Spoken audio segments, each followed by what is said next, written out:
El Shabbat Shalom. Welcome back here to the Light to the Nations. We are so glad to be with you once again. Yeah. We're very sorry for the 10 minutes delay, but we were enjoying somehow the explosion on the on the chat. We were trying to read what all of you were writing, and it was impossible because it was moving so fast. So it's so nice and so beautiful to see the interaction that we have between all of us, the love we have here on this mishpacha, and it's just a matter to give thanks to YaHuWaH, because He is the one that has united us all, no matter where we are in the world. He is the one that has connected us all in order to be united, to be ahad in Him. And I think all of us are having this amazing feeling in our heart, and that feeling is love. That feeling is love. That's the love of Yahushua. And He said that the only way that the world is going to recognize us as His disciples is because of the love between us. And I think we have a lot of that here in this group, and I just thanks YaHuWaH for that. I was kind of impressed because I saw even Taras and our brother Chaim, Misery of Elohim, talking in a language that I don't know. And actually, I want to ask you what language it was, and where are you located, brother? And we are so happy you are coming back to the group. I saw the comment in the video from the last week, I think, that you were not feeling well, but it's so good to see you once again here on the broadcast. And actually, you know what we're gonna do, because we have not done it, I think, in a time. I would like to. It's in Ukraine. Wow, wow, that's unbelievable. What I'm gonna ask you. Maybe you can start putting in the chat. Yeah. Where you are. Yeah, from where you are. Yes, because what YaHuWaH has been doing is so beautiful. So it would be really, really nice for all of us to understand where we are, each one of us. Sometimes in what country, what state, in case of the US.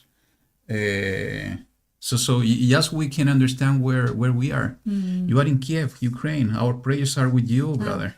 No, but currently is living in Jackson, Mississippi. That's good. He's from Okay. Ukraine. Yeah. So I know some of you are living in Tennessee, other in Idaho, other in Maine. But it's going to be really good to know the rest of you. So Colorado. it's Colorado. We have Jimmy and Maria Isabel. Welcome back. Yeah. That's really Thank good. you for your prayers. Arizona, that's really good. From Colombia, Tiana. Wow. Bienvenida. Yeah, from Miriam land. Wow, Idaho. Yeah. Yes, we know Karen. East Tennessee. East New Tennessee, New Jersey. Yeah. Wow. Montana. Yeah. But currently living in Minnesota. Okay. So is from Estonia. I remember that. Christina, you are from Oregon. Wow. North Carolina. Kentucky. Well, you're very close to Tennessee, Corina. Yeah. So, Mississippi. Texas. Wow. We don't have Daniel yet, but Daniel is from Peru. From Peru, that is near us. Yes. And I saw a name in the chat Yeah. that I remember I saw that name 5 years ago, most probably. And if I'm not wrong, is Constance Bruns. Constance, yes. It's Constance Bruns, yes. I'm quite sure I saw you 5 years ago following some of the videos, dear sister. If my memory is not bad, you are Brazilian but living in the States. But I can be totally wrong. I'm just following my memory. But it's so good to see you here with us here in the chat. So today, we will continue with the study of the book of Bamidbar, Numbers. And we are going to have a double portion, actually. Yeah.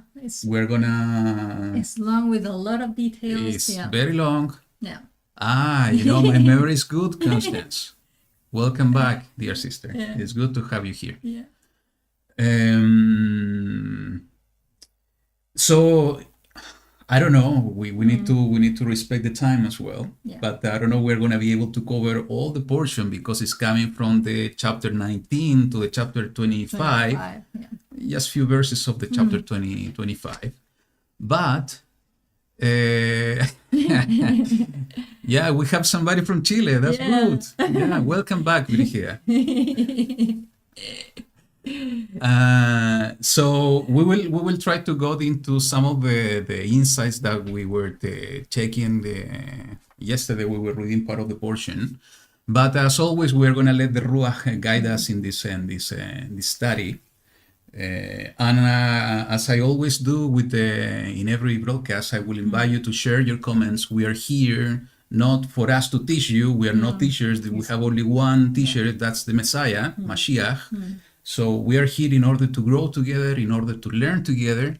So in the same way that we are receiving some insights, you are also receiving some insights. So please go ahead, put your comments in the chat. That's going to be the way that we have been growing so far.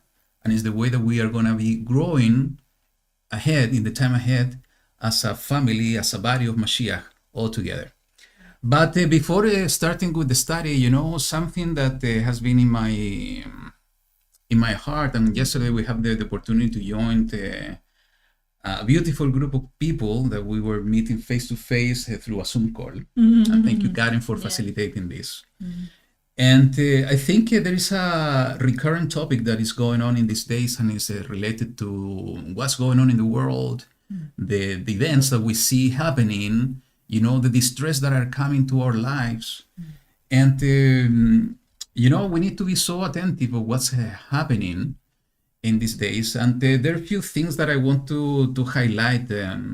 Most probably you already saw this news, but I want to share some of them with you. So let me go ahead and let me share some of some pictures just for you to see. So we know that the persecution is increasing all over the world, and this persecution against the believers is happening, in some part of the world much stronger way than others, but we can see persecution all over the place. And the news that we have we were discussing yesterday in this Zoom call is very somehow concerning, but also prophetic, because there is a rising persecution happening in Israel to Christians, but also to believers on the way. And this polarization happening between the two type of mindset of belief is increasing by the day. And we need to be attentive, because this is basically a sign of the days that we are living. There is no doubt that we are living in the last days, and we need to be so prepared in order to face those persecutions, because maybe it's not knocking in our door at this point in the way that we see in this news, but it could be that sooner or later it will knock our doors, and we need to be well prepared in order to be guided by the Ruach of Elohim about how to walk all of this around, and what's the purpose and the duty that YaHuWaH has been calling us and has put in our heart in order to face these kind of things. And it's not only this, we see news like this, is that we see what's happening in churches, in Christianity, that is moving, they were so close, and most of us are coming from the Christianity, or with a religious background. They were so close to the truth The only thing that they were not grasping and holding is that believing in the whole scripture, knowing that we need to follow the ancient path together by believing in YaHuWaH HaMashiach. But now they are departing so much from the truth. And things like we see in the title here in the news is happening all over the places. You know, churches or the houses of prayers are becoming basically a social club where people are going just to seeking an emotion than seeking the presence of YaHuWaH, than seeking the truth of his word, than seeking the guidance of the Ruach of Elohim. And this is really, really sad because we see that this is basically also part of what needs to happen in these days is the apostasy, is the people going into the darkness instead of going into the light. And we will see this happening even more often and more deeper as the days are passing by. You know, we see news like this. And we know this person, most probably all of you know this man. If we can call him man, actually. Where, he's talking about the Christianity and the whole scripture is a pure fantasy. So, there are so much pressure on our beliefs. He's going even to the point to say that the new technology, artificial intelligence, is going to write a new Bible. And he's going to the point to say that only now, what the religions of the world in the past believed that their sacred texts were given by a supernatural intelligence that was a fantasy, but now is going to become a reality because the sacred new text is going to be written down by the real supernatural intelligence and no human intelligence. So we see abomination going all over the place. This is a other news on the same is that basically through this is going to be created the true religion. So, we see all of this happening in different aspects of life, everything being connected. And we need to have our ears open. We need to have our eyes open too. Few things that are happening, and most probably you were aware about this news. The attack on the children, the attack on destroying the family, in order to keep them out of the way. When I saw this news, I was remembering what YaHuWaH said about the children. The punishment to the person that is serving as a stumbling block for the children is that it's better for them to tie a rock in his neck and throw himself into the sea. And this is exactly what we're seeing in our days. And the title, what we see here, I think is so compelling and we need to meditate on this. He's saying that the church is too silent. And we know that the church is not the building. We are the assembly of Elohim. And I think what he put over there is so right. Sometimes we are keeping our mouth so shut instead of speaking boldly about the truth of Elohim. And it's not only that, most probably you that are living in the States and have been seeing this news, and I can tell you this is happening all over the place in our country. When we discussed the new constitution last year, also they were going into this direction. Exactly the same direction as we see in the news here, is that instead of the children belonging to the parents, it's belonging to the state. And this is totally contrary, opposite to the will of YaHuWaH in the way that he defined his creation, in the way that he defined family. Something, I don't know if you're aware of this, and this is, it's a jaw-dropping moment when we saw this, because this happened in Germany, I think. They set this service in a church in Germany. I don't know it's a Lutheran church, I think. And the entire service was led by artificial intelligence. That's why the screen that you see over there with a person, that it wasn't even a real person, was an avatar. Mm-hmm. That was everything conducted through artificial intelligence. And I understand the people, because of curiosity, they went to the service, but it was a kind of a record in attendance because of curiosity. But can you imagine what's going to happen at the end of these last days? It is written in the book of Revelation that the entire world is going to worship the dragon and is going to worship the beast. And, for me, this is a kind of evidence of that. People are so connected to the darkness instead of the light that they are so easy to fall into mistakes, into confusion. And the last and not the least, and we have been bombarded by news about UFO. I don't remember the new acronym that they put for this, YaHuWaH or something like that.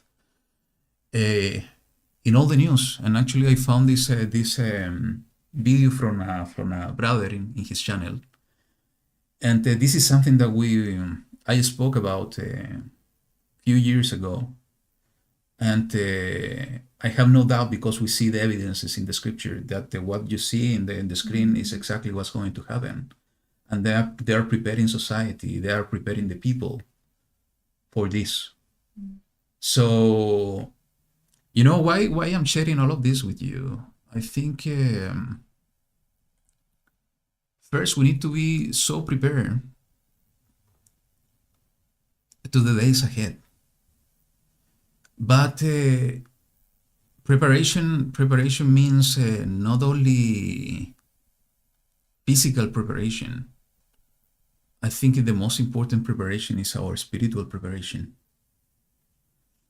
Is not to be afraid, is to understand why YaHuWaH had decided to put all of us in these last days. Why YaHuWaH has decided for us to live in these days. He decided to appoint the disciples of Yahushua in a specific period of time in history, because they had a purpose and a duty to fulfill. The same thing is happening with you and with us. YaHuWaH has decided to give us life in this period of time in history, in these last days, because of a purpose. Because we have a duty, we have a task to do. And I just want to share with you a few passages in the scripture. And I'm sorry that we are not talking about the portion yet, but I think it's important to talk about this kind of things because we see it happening all over the place. So let me share the scripture with you here.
Now you have sound. Okay, let me start again. So let me recap. So Paul wrote the following: "For the rest, my brother, be strong in the master and in the mightiness of his strength." And what I was telling you is that we need to be strong. That's the message from Shaul. Okay? But to be strong in what? To be strong in YaHuWaH. Why? Because we are going to be strong not with our strength, we are going to be strong with his strength. That's the way that he's teaching us. And he continued saying, put on the complete armor of Elohim, and we know that the complete armor of Elohim is his Ruach. And here in the same passage, we see a different description of different component of that armor. For you to have power to stand against the schemes of the devil. So we need to have that power, and that power is not ours. That power is coming from above, from YaHuWaH, through his Ruach. And you know, this is something important that we need to remember, that connecting everything that I have been sharing with you about this news, we know that what Shaul is talking here is a reality, because he said, because we do not wrestle against flesh and blood, but against principalities, against authorities, against the world rulers of the darkness of this age, against spiritual matters of wickedness in the heavenlies. So we know that we are in the middle of a spiritual battle. So in the same way that we saw this brother saying that the church is too silent, we need to analyze this statement to the point to understand what are we doing in these times. What are you, what we as individuals and also as a body of Mashiach are doing in order to fight this battle, this spiritual battle. Maybe we're not doing it enough. Maybe we need to fight more. But in order to fight that battle, we need to be prepared. And how we are going to be prepared is by having the Ruach of Elohim in us. So there are a few passages, just to go fast on this. You know, YaHuWaH said, you are the light of the world. It is impossible for a city to be hidden in a mountain.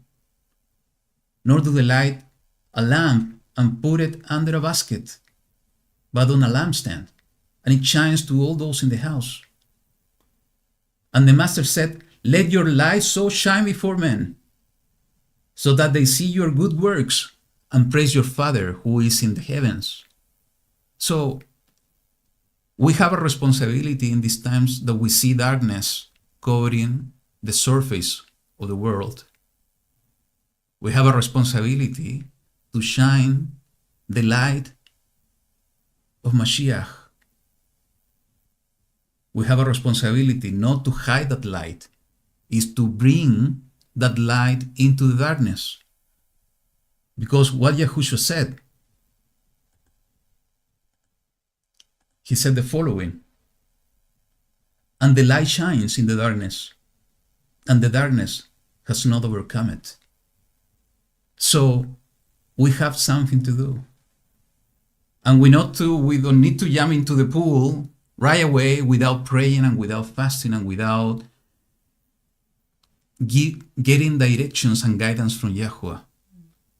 We need to ask him what I have to do, how I have to serve you in these times, how I'm going to shine your light in the middle of darkness. We need him to guide us in this time and what we have to do. But we have to do something. We need to do our task, our duty. You know, there are a few passages here that it says in Ephesians, let no one deceive you with empty words, for because of this the wrath of Elohim comes upon the sons of disobedience. And this is exactly what we see happening in these days. Empty words from the people of the world, saying that the word of YaHuWaH is a fantasy, trying to change the scripture in order to go astray in the filthiness and the abominations of this world, where we see the sin covered in the world. We should recognize that. And not only recognize that, we need to speak boldly about the truth of the word of YaHuWaH, not in contention, but in love and in compassion, because we are here in order to bring the good news of the kingdom of YaHuWaH. With what purpose?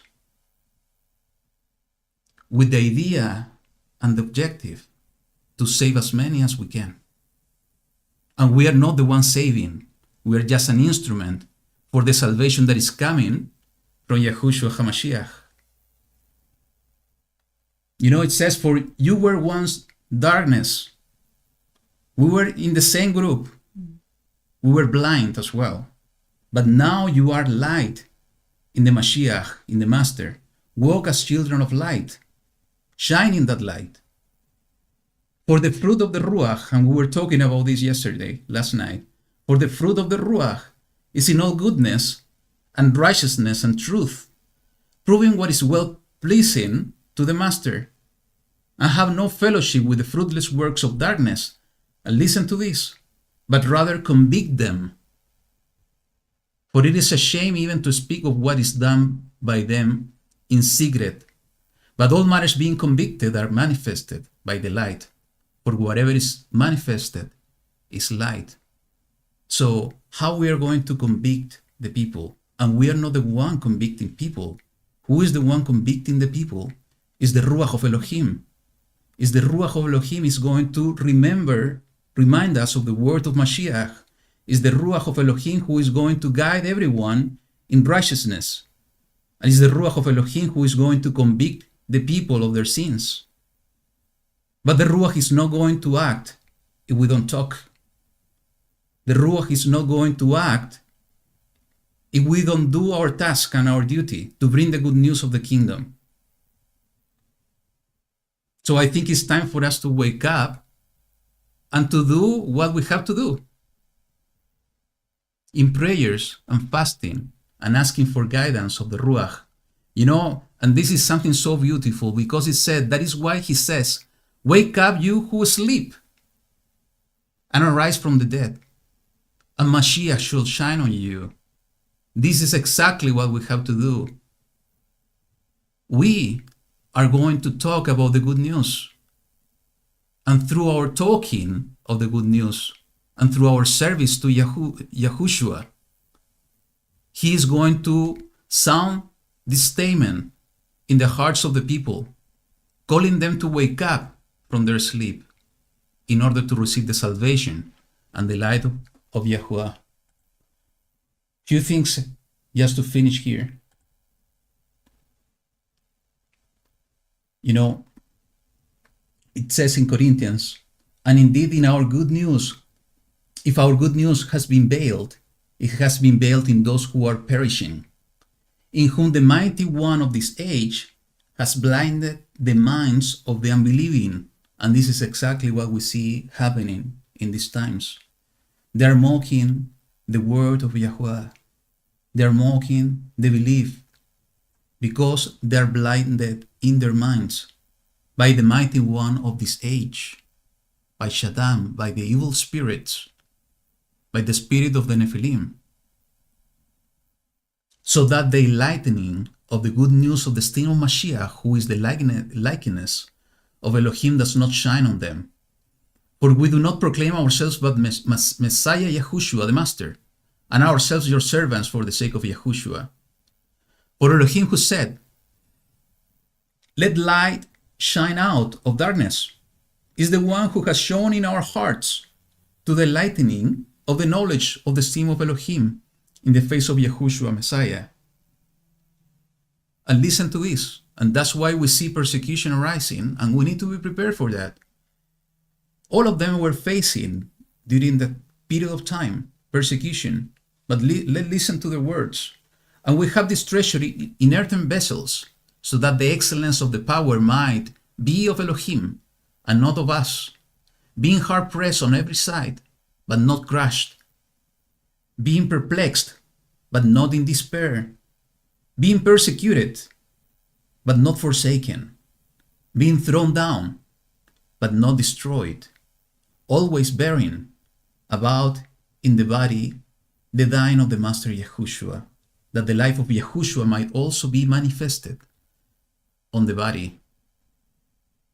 So even persecution is around us. We have something to do, and we have the perfect example of the prophets. We have the perfect example of the Talmidim, the disciples of Yahushua. So we need to ask ourselves, are we ready for that? Are we ready to live the word in the same way that they did it? They even gave their lives for the kingdom of heaven. So we need to ask ourselves on a daily basis, are we ready to do the same? Are we ready to speak boldly about the kingdom of YaHuWaH? Are we ready to speak out and bring the truth, no matter the persecution? But to do so, first we need to be empowered. We need to kneel down our knees, and we need to seek the face of YaHuWaH, and we need to seek and ask for the outpouring of the Ruach of Elohim in order to have the full armor and to have the power of YaHuWaH in order to do his service, because he is the one empowering us in order to do so. We were studying last week, I think it was, or the previous one, when Israel tried to go fighting after the disobedience, tried to fight against the Amorites. Because their own understanding and because of their own decision, they failed and they were running away because YaHuWaH wasn't with them. If we're going to fulfill our duty, what YaHuWaH has put in our heart and the reason why he has called all of us in these days, first we need to have the presence and the Ruach of Elohim with us in order to go into the battle, the spiritual battle, in order to win it, because we are not the one that is going to win it. It's going to be YaHuWaH, the one winning the battle for us. So the first thing that we need to do is to seek the face of YaHuWaH. We need to seek the Ruach of Elohim. We need to have the fruit of the Ruach of Elohim in order to show the world through our works and our fruits that YaHuWaH is with us, that we have nothing to fear because he is with us. So I think the time has come for us to truly live in our own lives the way of YaHuWaH. It doesn't matter to study so much. We have to do it. We have to learn. We have to grow.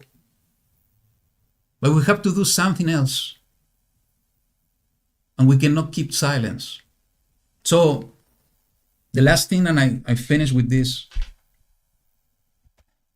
and yesterday we were talking about this. I think all of us are going through struggles, pressures. We can be afraid of the time ahead. We don't know what's coming ahead. Actually, we know, but we don't know how it's going to unfold. And we don't know what's going to be the experiences that we will live individually in each one of our locations. And that this could be a matter of fear or anxiety and so on.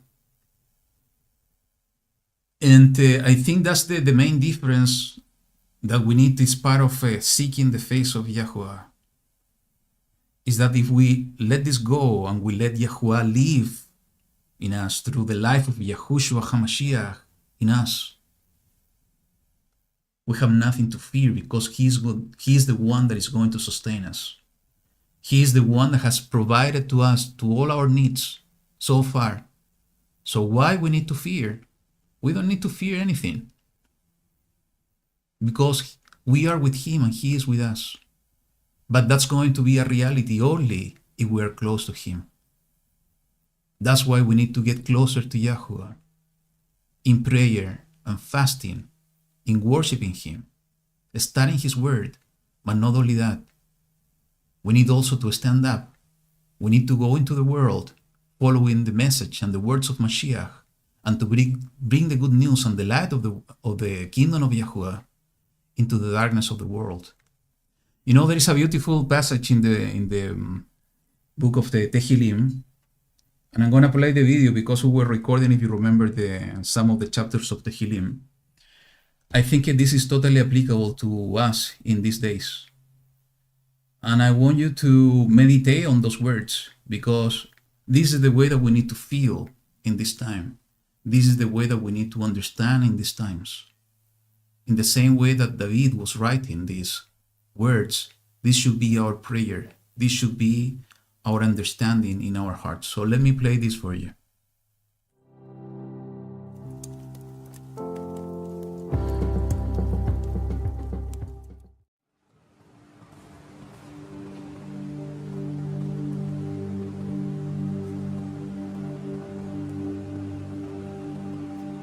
YaHuWaH is my light and my deliverance. Whom should I fear?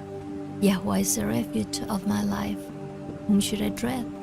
When evildoers come against me to eat up my flesh, my adversaries and my enemies, they shall stumble and fall. Though an army encamps against me, my heart does not fear. Though battle comes up against me, even then I would be trusting. One matter I ask of YaHuWaH, this I seek, to dwell in the house of YaHuWaH all the days of my life, to see the pleasantness of YaHuWaH and to inquire in his Hechal. For in the day of evil he hides me in his booth, in the covering of his tent he hides me. On a rock he raised me up, and now my head is lifted up above my enemies all around me, and I slaughter in his tent with the slaughters of sounding. I sing, yes, I sing praises to YaHuWaH. Hear, O YaHuWaH, when I cry with my voice, and show me favor, and answer me. To my heart you have said, seek my face. Your face, YaHuWaH, I seek. Do not hide your face from me. Do not turn your servant away in displeasure. You have been my help. Do not leave me nor forsake me, O Elohim of my deliverance. When my father and my mother have forsaken me, then YaHuWaH does take me in. Teach me your way, O YaHuWaH, and lead me in a smooth path because of my enemies. Do not give me over to the desire of my adversaries, for false witnesses have risen against me, and they breathe out cruelty to me. What if I had not believed to see the goodness of YaHuWaH in the land of the living? Wait on YaHuWaH, be strong, and let him strengthen your heart. Wait, I say, on YaHuWaH.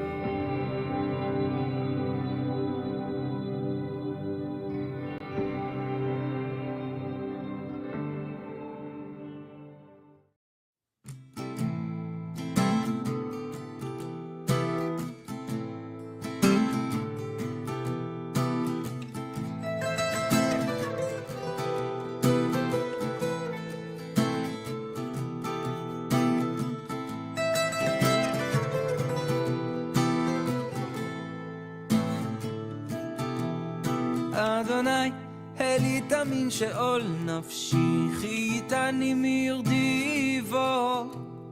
אדוני, אלי תמין שאול נפשי, חייתני מירדי בו.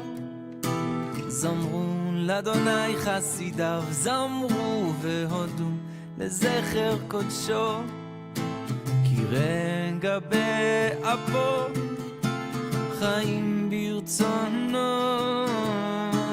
בערב ילים בכי ולבוקר עינה, בערב ילים בכי ולבוקר עינה.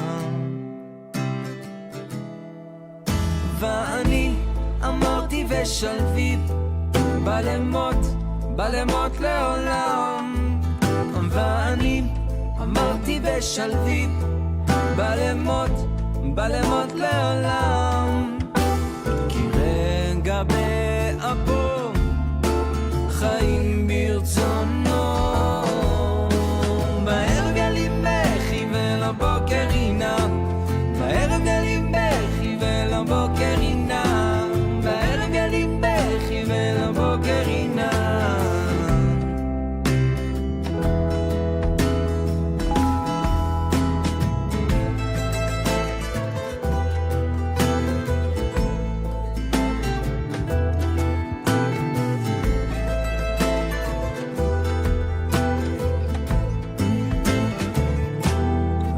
מספדים למחולי, פיתחת עסקי ותעזרני שמחה, למען יזמרך כבוד ולא ידום, אדוני אלוהי לעולם עודקה.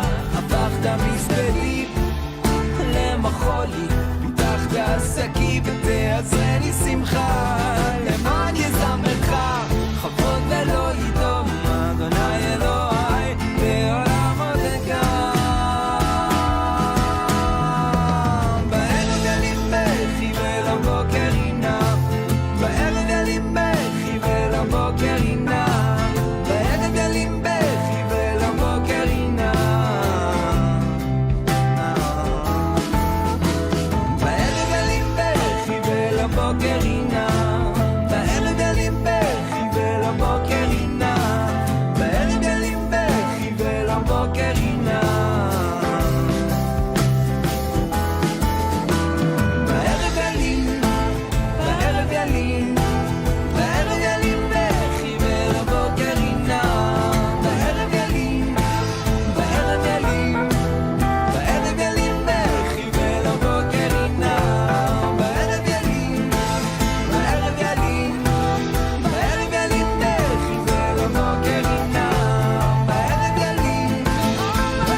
So with this spirit, I will invite you to close your eyes and let's pray together to our Elohim.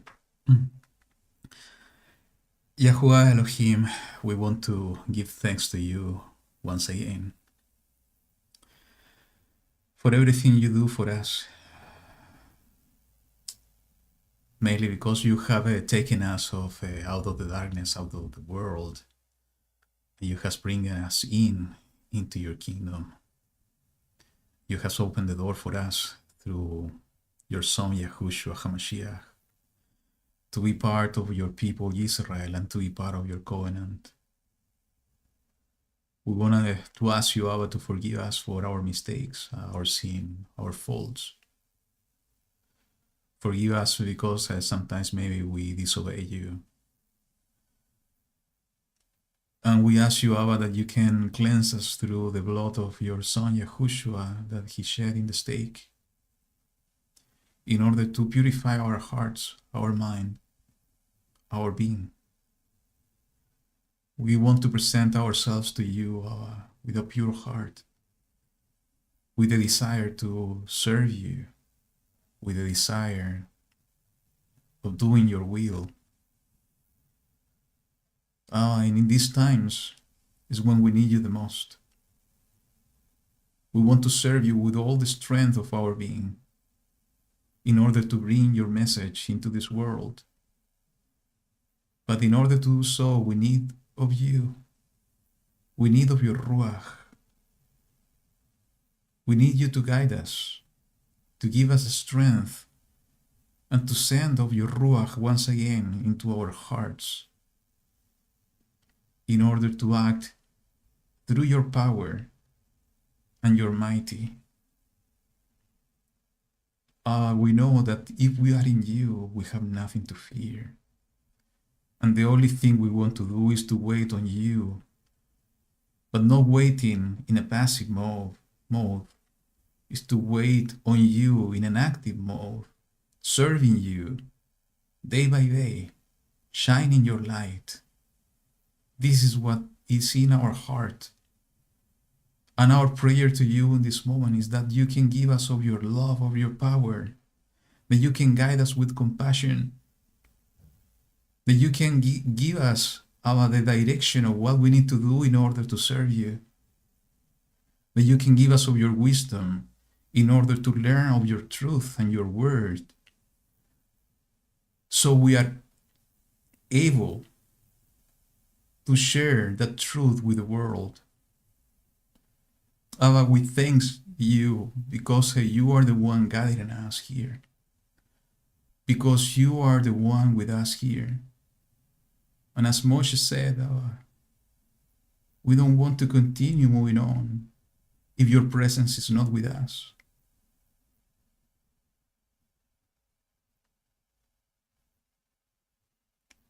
We need of you, Abba. We need of your presence. And I thank you, Abba, because I feel you. And I thank you, Abba, because I know that your presence is among us. And I thank you, Abba, because I know that you are touching the hearts of everyone that is here. Because you are touching and feeling all of them with your presence in this moment.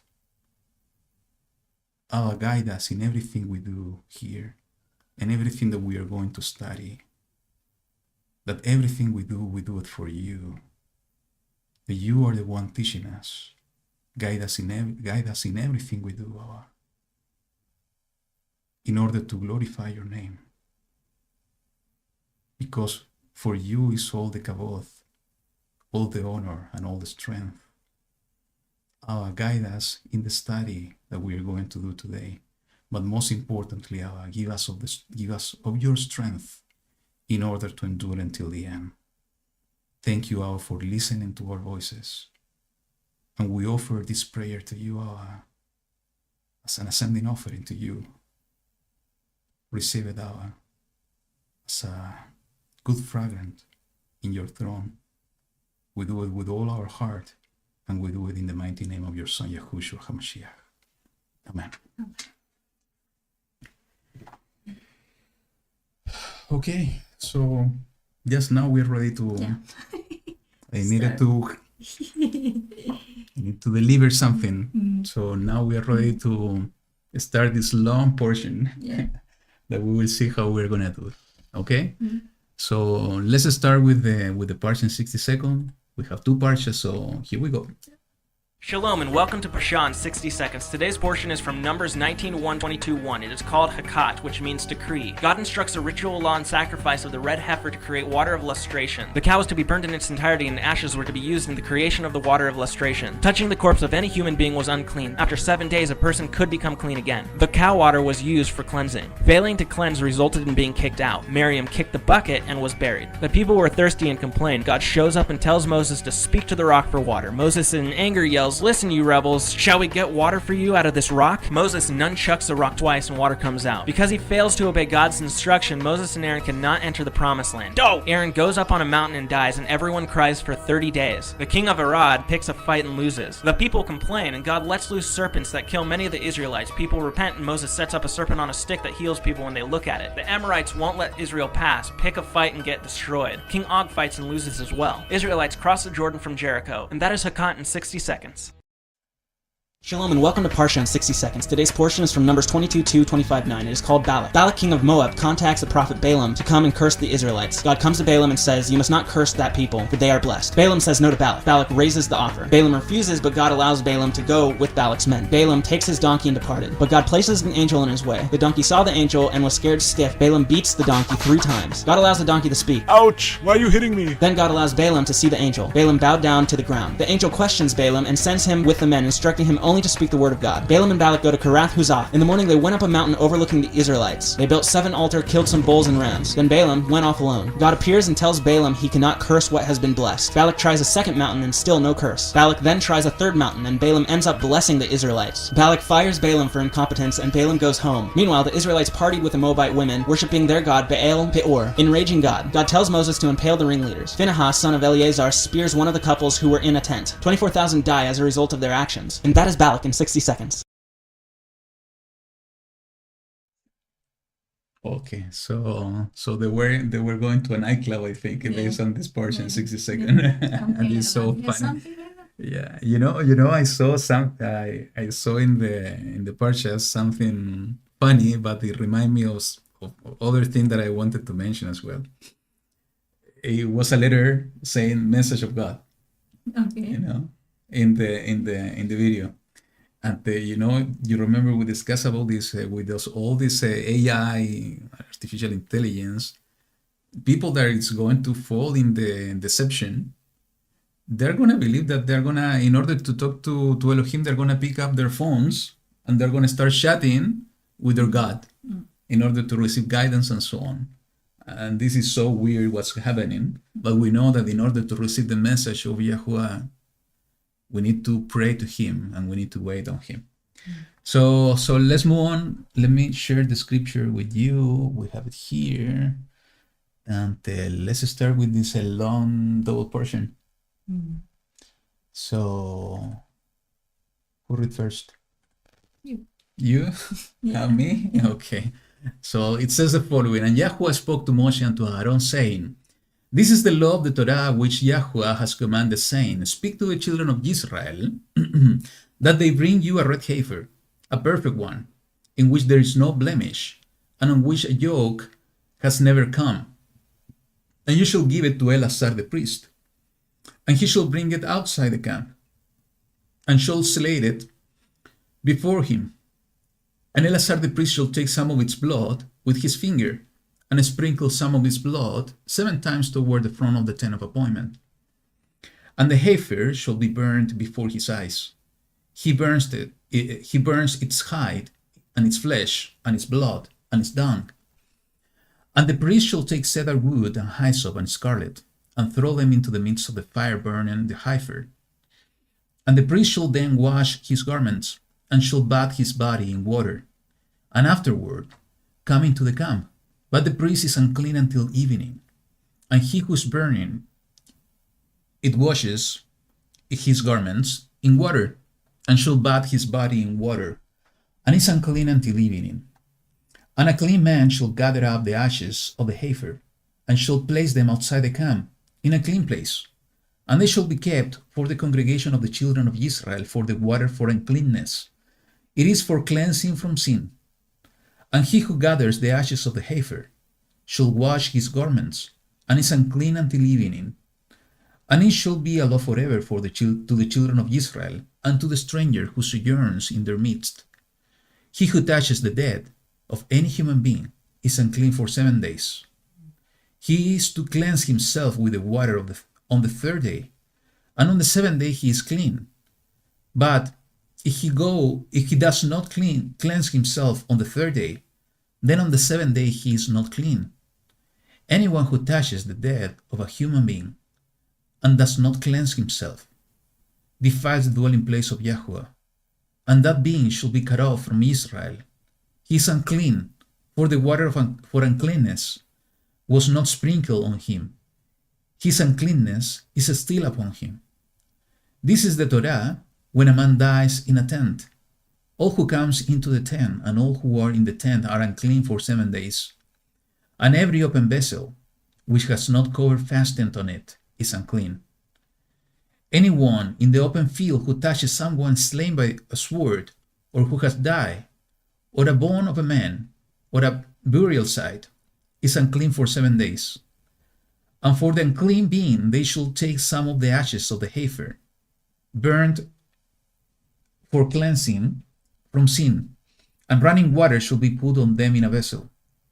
And a clean man shall take hyssop and dip it in the water, and shall sprinkle it on the tent, and on all the vessels, and on the being who were there,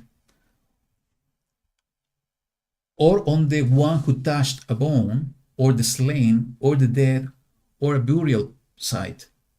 And the clean one shall sprinkle the unclean on the 3rd day, and on the 7th day. And on the 7th day he shall cleanse himself, and shall wash his garments, and bathe in water, and shall be clean in the evening. But the man who is unclean and does not cleanse himself, that being shall be cut off from among the assembly, because he has defiled the set-apart place of YaHuWaH. Water of uncleanness has not been sprinkled on him. He is unclean, and it shall be a law for them forever. And the one who sprinkles the water for uncleanness washes his garments, and the one who touches the water for uncleanness is unclean until evening. And whatever the unclean being touches is unclean, and the being who touches it is unclean until evening. So I'm gonna let you start sharing because I need to rest my voice a little bit. Yeah. Uh-huh. Well, what it called my attention is we already discussed this. That's fine. It's about the red heifer. And remember that once we were told about the difference between the cows that were for milk, usually are the black and white, and the red ones are for meat. They're the ones providing meat. That is the reason why they bred the red ones. So I felt it very also compelling, considering that, having that in mind, that it says that never a yoke has to be put on them. So that's why this is a special heifer. And I was sharing with my sister Camila in an email there that I found it really beautiful, because when you see the work was related or was like a kind of punishment for Adam and Eve's transgression, the work. So if you think that this heifer has never been related to work, for me it was like seeing like Mashiach, because he was not under he was not working. He was outside the system. no, Somehow, no, yes. no, He was not well, working for the system of the world. system of the world, yeah. That's true. But his seed was something special, also because he was not conceived by man, so it is a different kind of seed. So I found it very beautiful, and that kind of reflection from Mashiach here related with the heifer. And also because it has to be burned completely outside of the camp. And we know that Mashiach was the time of the crucifixion. The crucifixion was done outside. And also the three components about the cedar, about the hyssop, Yep. about the scarlet. We have talked about this in the past, that they are presented. Well, not also here. This is for the scene when you are in contact with death, but also these three elements are used when they have to go through the process of healing, because of healing of the leper. And the difference was that it was those elements were dipped on the blood of the bird that was sacrificed. But now these elements were going to be thrown into the same fire where the heifer is going to be burned. And what is also beautiful is that if you compare with the crucifixion of the Mashiach, it was the cedar or the wood was presented by the stake, and also by the crown that they put on their head. And the scarlet, with the scarlet robe that they put over his body. And also the hyssop that they were using for putting the sponge when they wanted to give him vinegar. So you are trying to say that the offering and the sacrifice of Yahushua somehow fulfill the red heifer offering? Yeah. Are you sure about that? I don't know, but I feel that. But I think that, yeah. You know, I just managed to see one of the comments here from the Daniel saying that could it be that the heifer or these cows needed to be red in representation of blood? And I found it really interesting. Could be. Yeah, maybe it has something to do also with the colors. Yeah. Maybe also something, and all, we know that, well, red is also associated with Edom. And usually also with Adam, because the word Adam is coming from the same root. Yeah. And is from the earth. So maybe it's kind of symbolizing something related with the earth, what we were taken from it. Well, you know that currently there are the red heifer that were brought to Israel, and they were doing a sacrifice. and they are keeping them there. I don't know if they already sacrificed them. I haven't heard. Okay. But they say they already have them. Yeah. After the millennials, Yeah. or so many years, they already have the red heifer, and most probably they are not have done it yet. They are planning to do it in one moment or the other. And according to Jewish tradition, I think they believe that before building the temple, in order to be pure to build the temple, they need to have the red heifer, because all of them need the purification of exactly what we see here in this book of Midbar. But they miss the point, understanding that this was already fulfilled in Mashiach, and where we have these evidences. Sorry for that. Yeah. Let's take a look in a few passages in the scripture. No, I cannot. That's not worry. So we have in the book of 1 John, Yohanan Aleph, chapter 1, verse 7 and 9. It's talking about what it means, or what was the purpose of the offering of Mashiach. It says, "But if we walk in the light, as he is in the light, we have fellowship with one another. And the blood of YaHuWaH, Messiah, his son," what he does? Cleanses us from all sin. Cleanse us from all sin. What was the objective of this offering of the red heifer? Is to cleanse the people. Yeah. It was the water of uncleanness in order to cleanse the people. Yeah. So here we see the blood of Mashiach is the one bringing cleansing. So do we need the red heifer? Don't think so. Actually, I think I covered this on this study of the death, burial, and resurrection of Mashiach, when we're analyzing the different type of offerings, just to compare to... Which one are going to continue and which are... No, it wasn't that. It was to compare the results or the objectives of the offering of Mashiach in comparison of the offerings in the Torah. And we're doing this offering, for example, the red heifer is for cleansing. So we see that the offering of Mashiach is also for cleansing. So do we need both? No, we need only one. So I think in that study I covered in more details about what we're saying now. But let's continue reading. "And if we say that we have no sin, we are misleading ourselves, and the truth is not in us. If we confess our sins, he is trustworthy and righteous to forgive us the sins and to do what? Cleanse us from all unrighteousness." So again, his offering, the offering of our Melech, our King, is to bring us cleansing. Let's go to the book of Titus in the chapter 2. Let's go to verse 14. Talking about Mashiach, he said, "Who gave himself for us to redeem us from all lawlessness." So for all Torah breaking or for all sin, and to cleanse for himself a people, his own possession. So he is the one through his offering bringing cleansing. But with what idea?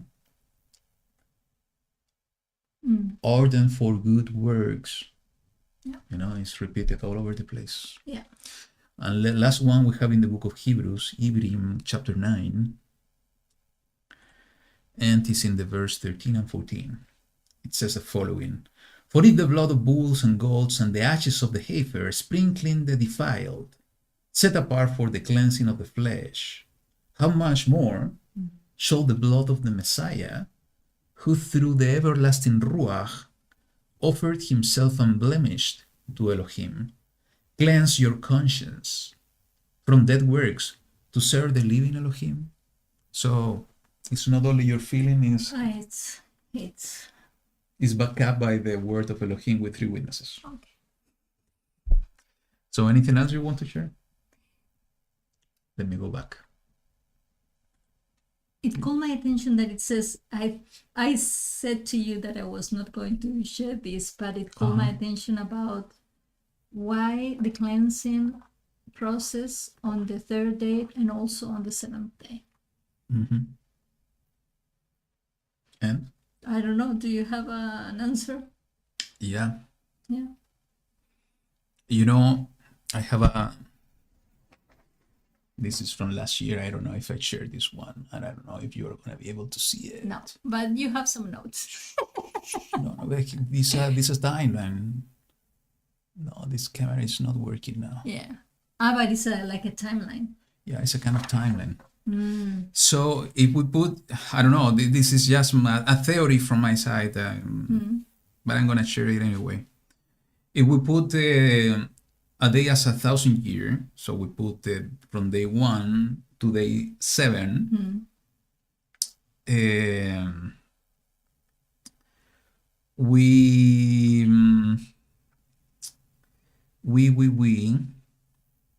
Well, Mashiach was in the 4th, or not? Mashiach was in the 4th, but the calculation I did is that all these passages talking about death. Yeah. Okay. All these passages talking about death. When death arrived to humanity, in what day? Millennial day. In the 3rd. In the first day. In the first day. Yeah.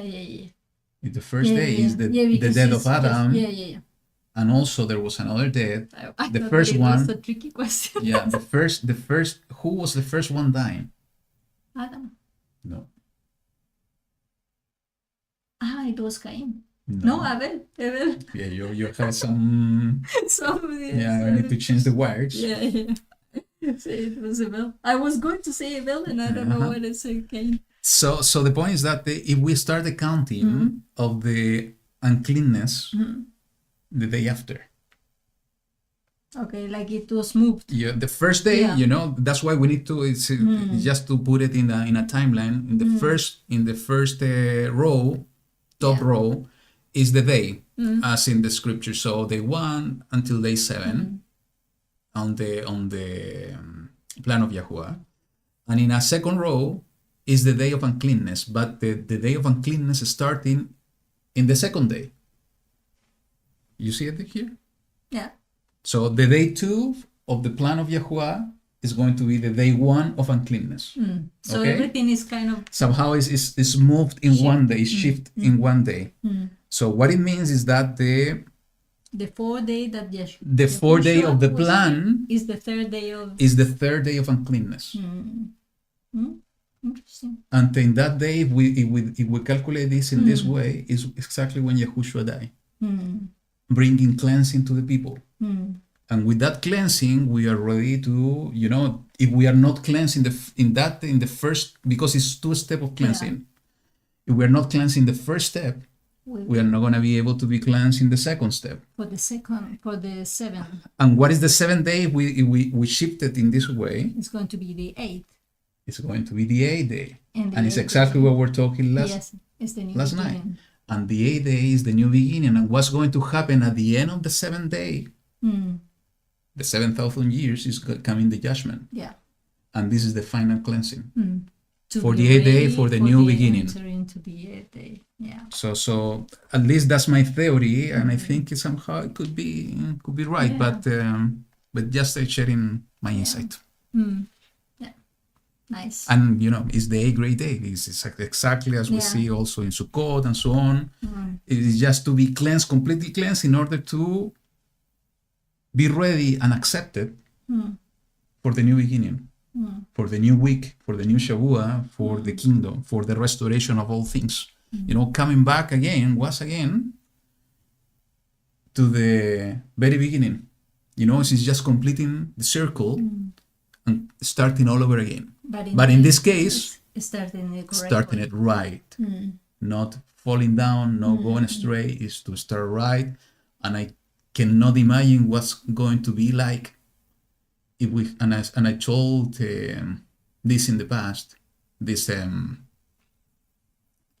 word that YaHuWaH put in my heart many years ago, is that if we as humankind, we have been able to achieve so much things, because it's impressive what we have been able to do, and we have been doing it, being far away from YaHuWaH. I cannot imagine what we are going to be able to achieve as people when we are close to Him.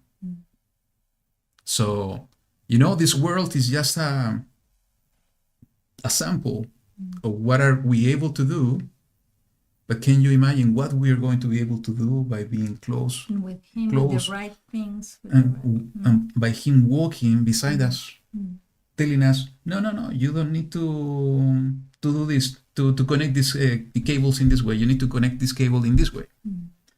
You don't need to prepare the road in this way. You need to do it in that way. I don't know, just put in some silly examples. Yeah. But it's going to be an amazing time. And I think the meaning of enduring until the end is exactly to be able to be part of that new beginning, to be able to be part of the new world. You know, a few days ago, I had, I have so many things I want to share, but I'm lacking time and focus. The other day, I had two things that YaHuWaH put in my mind that I could share. And just put the titles. And I'm going to share just one of them because it's connected to what I'm saying. When we talk about the good news, is the good news. What is the good news? The good news are the good news of the kingdom. This is what we need to talk about. This is what Yahushua was talking about.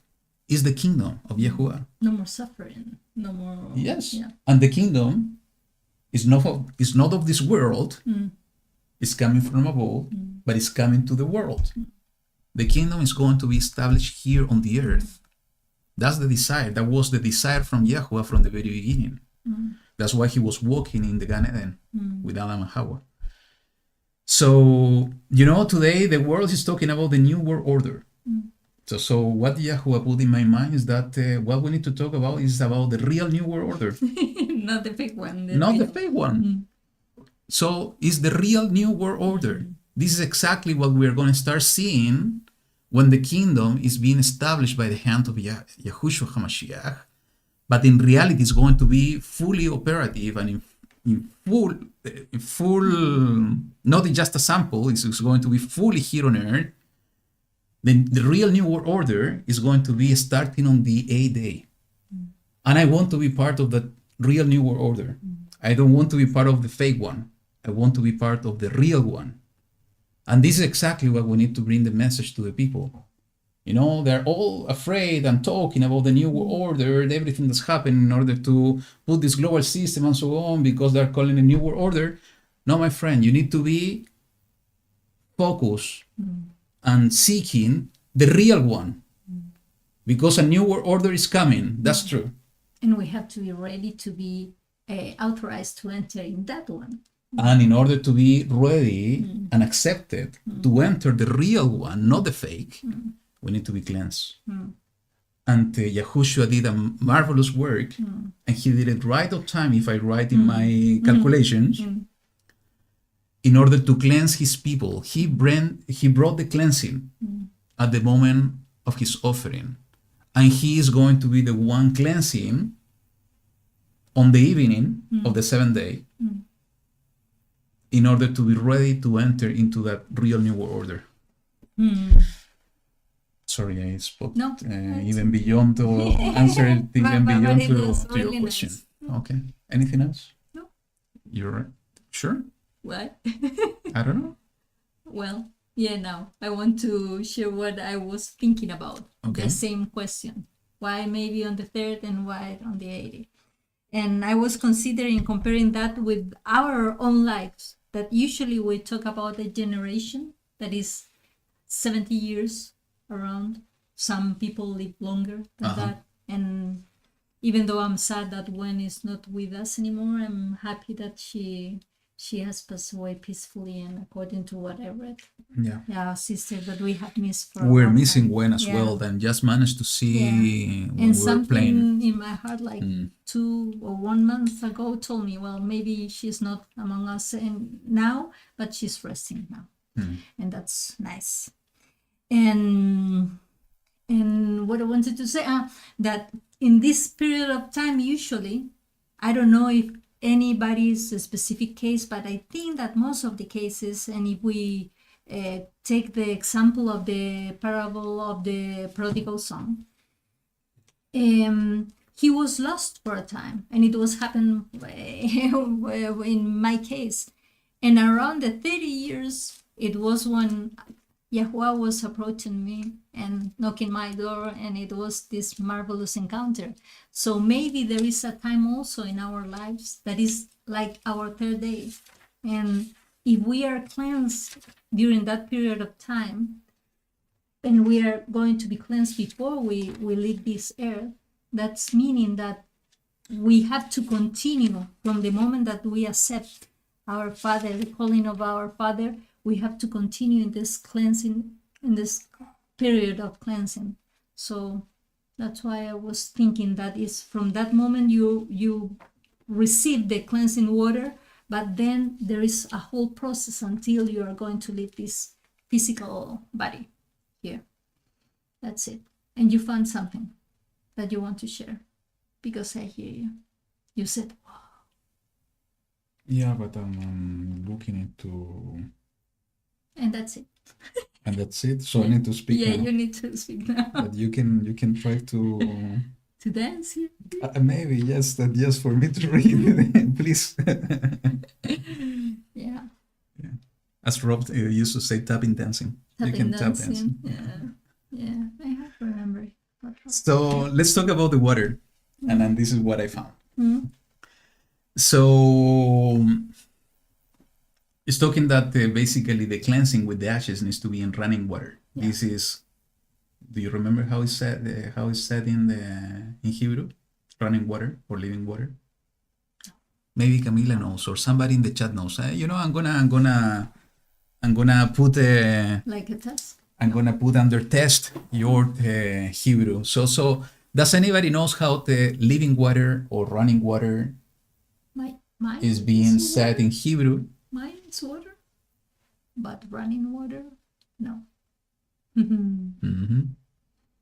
No, let's see. I'm just waiting on the chat. Do you know how living water or running water is written or said in Hebrew?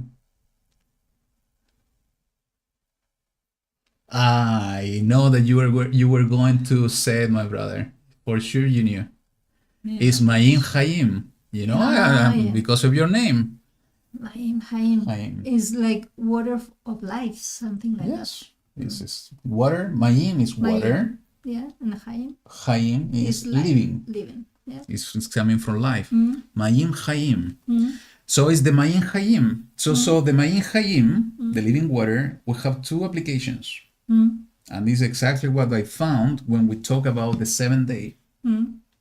Two step of cleansing. Mm. So the first step of cleansing is the spiritual application. And the second step of cleansing is going to be the physical application. Mm. And everything is related to the Ma'im Chaim, the running water. Mm. So what I'm talking about, let's talk about the physical application first. For the future, for the 7th day. Mm. So let's go to the book of Zechariah. And we find a interesting, a very important passage that is being mentioned in the chapter 13, verse 1. Do you want to read it? Okay. Only the one? Yes. Yeah. In that day a fountain shall be opened for the house of David and for the inhabitants of Jerusalem, for sin and for uncleanness. And it shall be in that day, declares YaHuWaH of hosts, that I cut off the names of the idols from the earth, and they shall be remembered no more. And I shall also remove the prophets and the unclean spirit from the earth. So what he's going to do is to cleanse everything, removing the idols, removing the unclean spirit, removing the spirit of the Nephilim. Can you imagine? Those are the unclean spirit from the earth. Yeah. Removing the false prophets. But how he's going to do it is because a fountain, Yeah. a river, will come, is going to be open for the house of David and for the inhabitants of Jerusalem. And for what purpose? Is for sin and for uncleanness. Well, it's also it's in Hasson, it says that it's a river coming from the throne. Exactly, and that's the second passage to connect. So it says in the verse 22 of Revelation, and he showed me a river of water of life, clear, so it's a water of life, Hayim Mayim, clear as crystal, coming from the throne of Elohim and of the Lamb. You know, and we see that in each one of the sides we have the the tree of life. And even we have some references in the book of YaHuWaH about this river coming from the throne. So if you've seen the picture of the cleansing of the red heifer, when the river is going to happen, what day is going to be in the 7th day? So during that period of time, during that day, there are going to be somehow another cleansing through a physical cleansing through that river. Okay. So what about the spiritual application? The spiritual application we see on the book of John, YaHuWaH, chapter 7, verse 37 and 39 to 39. It says, "And on the last day, the great day of the festival, Yahushua stood and cried out, saying, If anyone thirst, let him come to me, and let him who believes in me drink. As the scripture said, out of his innermost shall flow rivers of Hayim Mayim." And this, and listen to this because it's important, it's connected to what I said at the very beginning of this broadcast. "And this he said concerning the Ruach, which those believing in him were about to receive. For the Ruach HaKodesh was not yet given." And yesterday, while we were talking, in order to produce the fruit, we need the sun or light. And who is the light? Is the light of the world, is Yahushua HaMashiach. And we need water, and we need living water. It's the Ruach HaKodesh. So if we believe in the light, and we seek for the water, and what the tree does with the roots, looks for water. The root is going down deeper on the earth, on the soil, in order to look for water. And this is exactly what we need to do. We are as trees. So we need to believe in the light, receive that light, and we need to put our roots looking for the living water, that is the Ruach of Elohim. So that's the spiritual application. Nice. What else? I think that's it. Let's go to the next one. Yeah. It's your time. My turn. Go ahead. Okay. "And the children of Israel, all the congregation, came into the wilderness of Sin in the first month, and the people stayed in Kadesh, and Miriam died there, and was buried there. Now there was not water for the congregation, and they assembled against Moshe and against Aaron." Now they're going to have this trouble because they received the instruction, but now they're facing the situation of having somebody who has death among them. "And the people contended with Moshe and spoke, saying, If only we have died when our brothers died before YaHuWaH.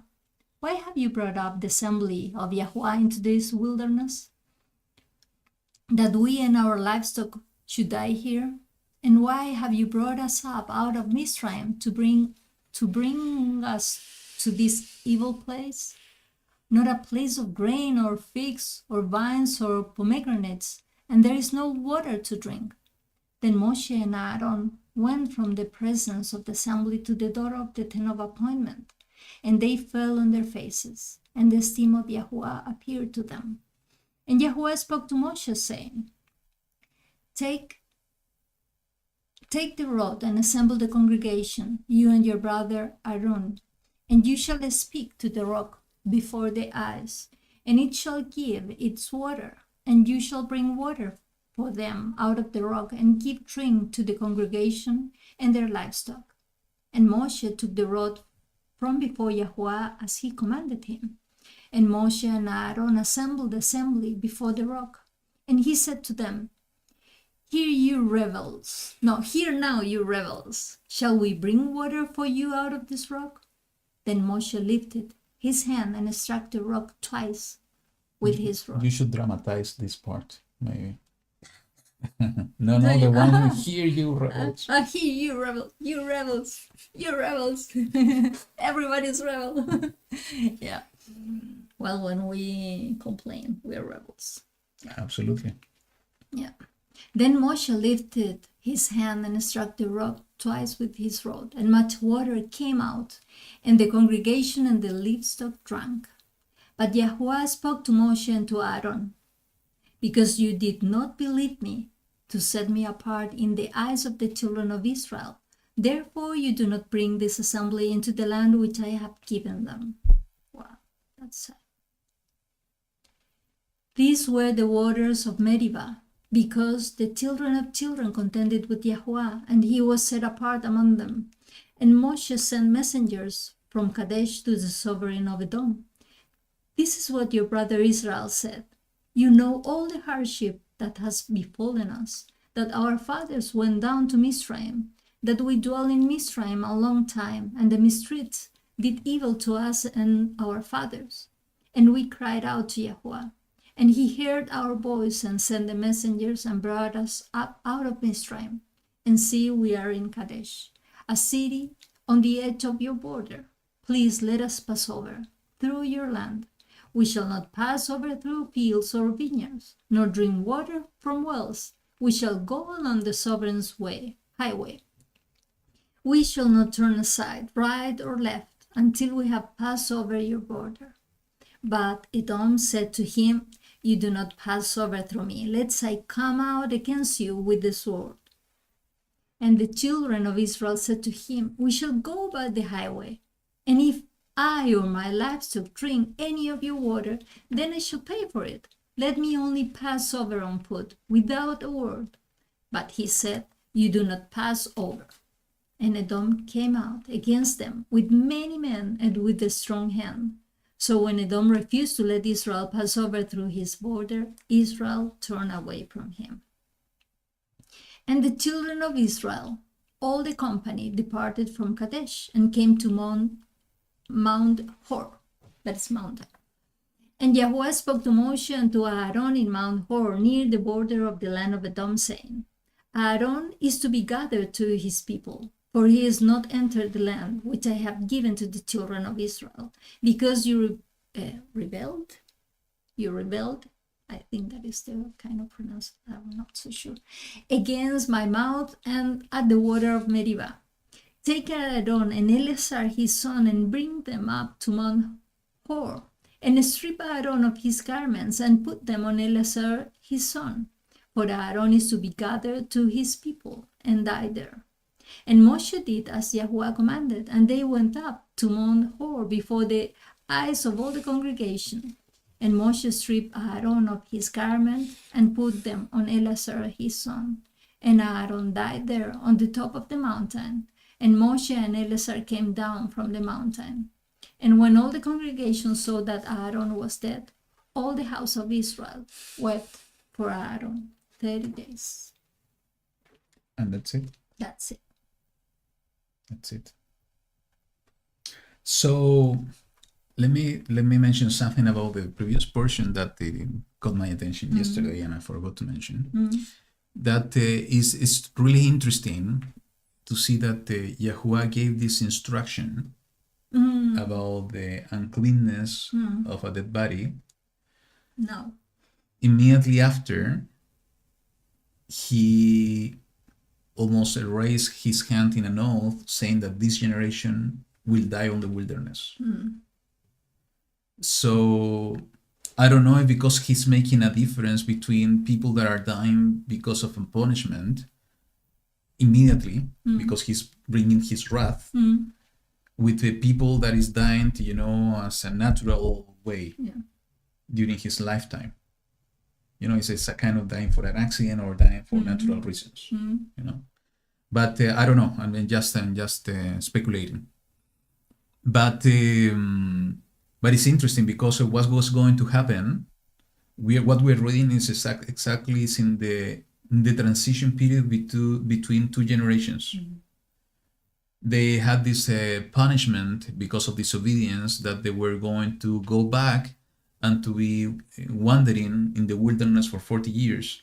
And the first generation from 20 years old and above, they were not going to enter to the land. So what was going to happen during that period of 40 years, that first generation was going to die, and this is very sad actually now that I think.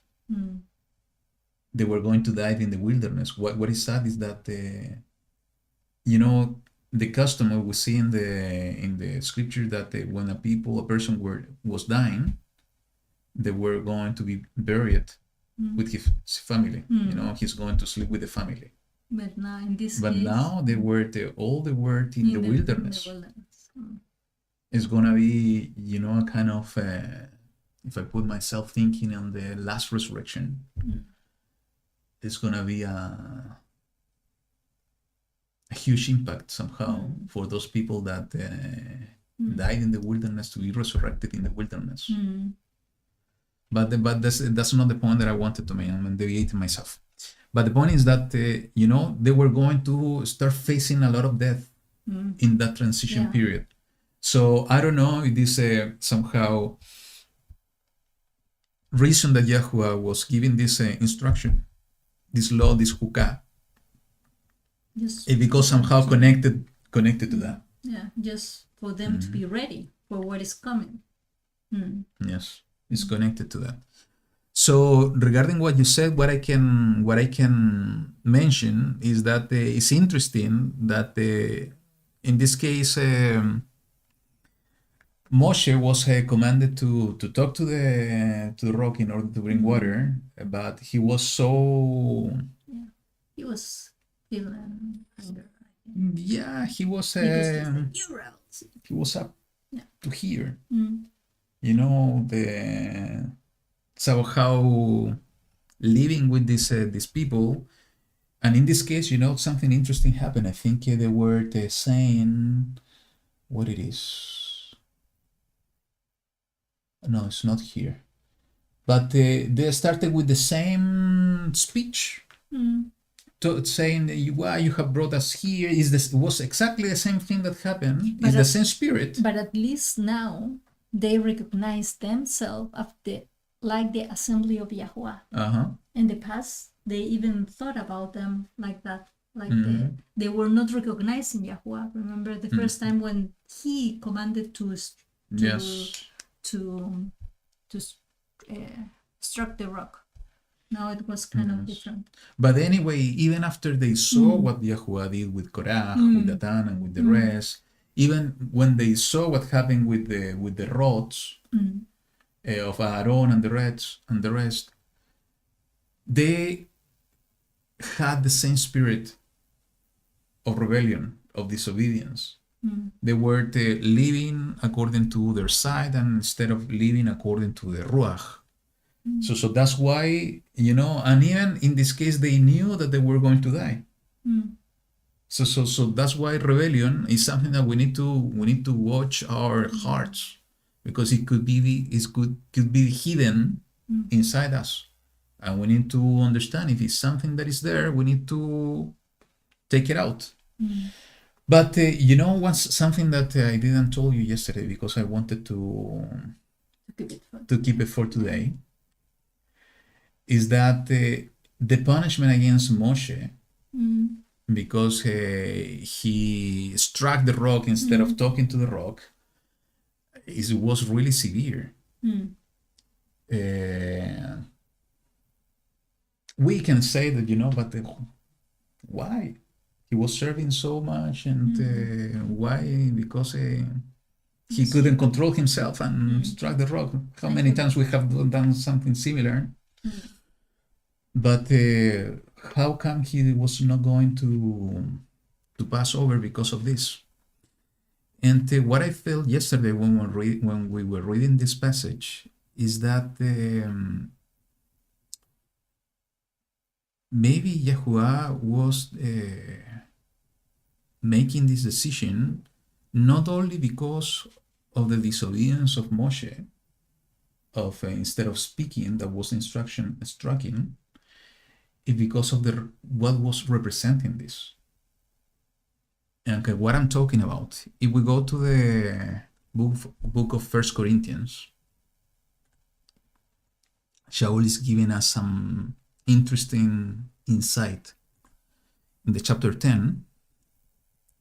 And let me read from the verse 1 onward. It says, "For I do not wish you to be ignorant, brothers, that all our fathers were under the cloud, and all passed through the sea, and all were immersed into Moshe, in the cloud and in the sea, and all ate the same spiritual food, And listen to this, and all drank the same spiritual drink, for they drank of that spiritual rock that followed, and the rock was Messiah.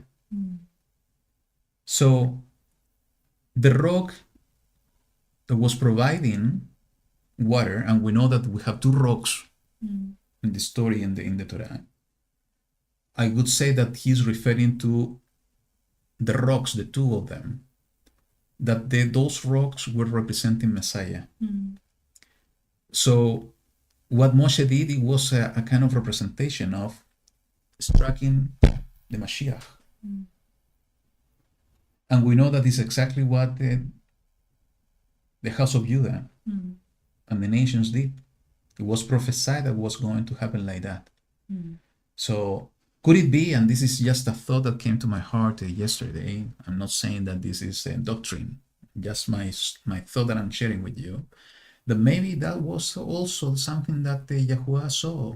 Is a kind of that contentions and that picture, that foreshadow was going to happen in the future, striking the Mashiach, the rock of salvation. And I think there is also something extra when you read the original passage. What it was? It was The Midbar, the Midbar chapter 20. 20. Yes. When it says, okay, when he said, "Hear now, you rebels, shall we bring water for you out of this rock?" I don't know. Maybe I'm confused, or I don't know. But I think that here in this example, he didn't recognize that YaHuWaH was bringing the water. So he said, like, shall we bring water for you? Maybe people were seeing this like they were doing it. So maybe this also is referring to what YaHuWaH says, to set me apart in the eyes of the children of Israel. So at the end, YaHuWaH was not set apart because they were acting like for themselves. Yeah. And also because it says, because you did not believe me. And we know that YaHuWaH knows our hearts and our thoughts. So maybe we are not seeing here. But at that moment, maybe Moshe was so tired and was so angry, and that he and Aaron, they don't believe that this was going to happen. And they did it. But something happened in their mind, and that is what YaHuWaH saw. And he is telling us the reason. And maybe sometimes that is what happened maybe to us when we are in this path. And maybe some thoughts are coming from outside, and they are telling you, well, those are the thoughts that are coming from the evil side, that they are saying, maybe you're not going to make it. Maybe you're not good enough. Maybe, and they're trying to take you down. So maybe I think that is something that is telling us that we have to believe, even though we are facing and we're struggling a lot, we have to continue. And I remember it was not only how many people have talked about the same, that we don't have to look back. And Camila, I remember that you told me that from a moment you knew that is very important, and it's really important not to look back. And that was happened with all the assembly. They were looking back. Yep, that's true. So I think we need to speed up a little bit because we are in the chapter 20th and we're not going to get to the last one. The one thing I want to mention here, because this is connected to also what I said at the beginning. So the instruction, take Aharon and Eleazar his son and bring them up to Mount Hor, and strip Aharon of his garments and put them on Eleazar his son, for Aharon is to be gathered to his people and die. And Moshe did exactly that. So you know, the garments are being passed to another generation in order to complete and continue with the service. I think last week or the previous one, I was sharing this passage of Elisha and Eliyahu, when Elisha was asking for the double portion of the Ruach of Eliyahu, and he received el manto, ¿cómo lo dices? a piece of the cloth A piece of the cloth of Eliyahu, and he was using it in order to divide the water. It was a kind of evidence that he received the double portion. Here we see something similar. So, somehow Yahushua, and this is why he said that we were going to do greater things that he did. He was giving us somehow the same. Is to give us the task, Tienes el poncho de la salvación. Now is your turn. It's your turn. Yeah. Now you are in charge. Now you need to lead. And I think we need to embrace that assignment. And it's an assignment he gave us. And sometimes we don't want to embrace it. We need to embrace that assignment and lead. Lead and to do the service for YaHuWaH. And the last thing here is about the dome. I think this story is going to repeat itself. There is a beautiful passage in the book of Yeshayahu. I would like to read it completely, but for the time sake, I'm not going to do it. But if we go to the chapter 63, it's talking about who is coming from Edom with garments of glowing colors from Bosra, who is robed in splendors, striding forward in the greatness of his strength. It is I who speak in righteousness, mighty to save.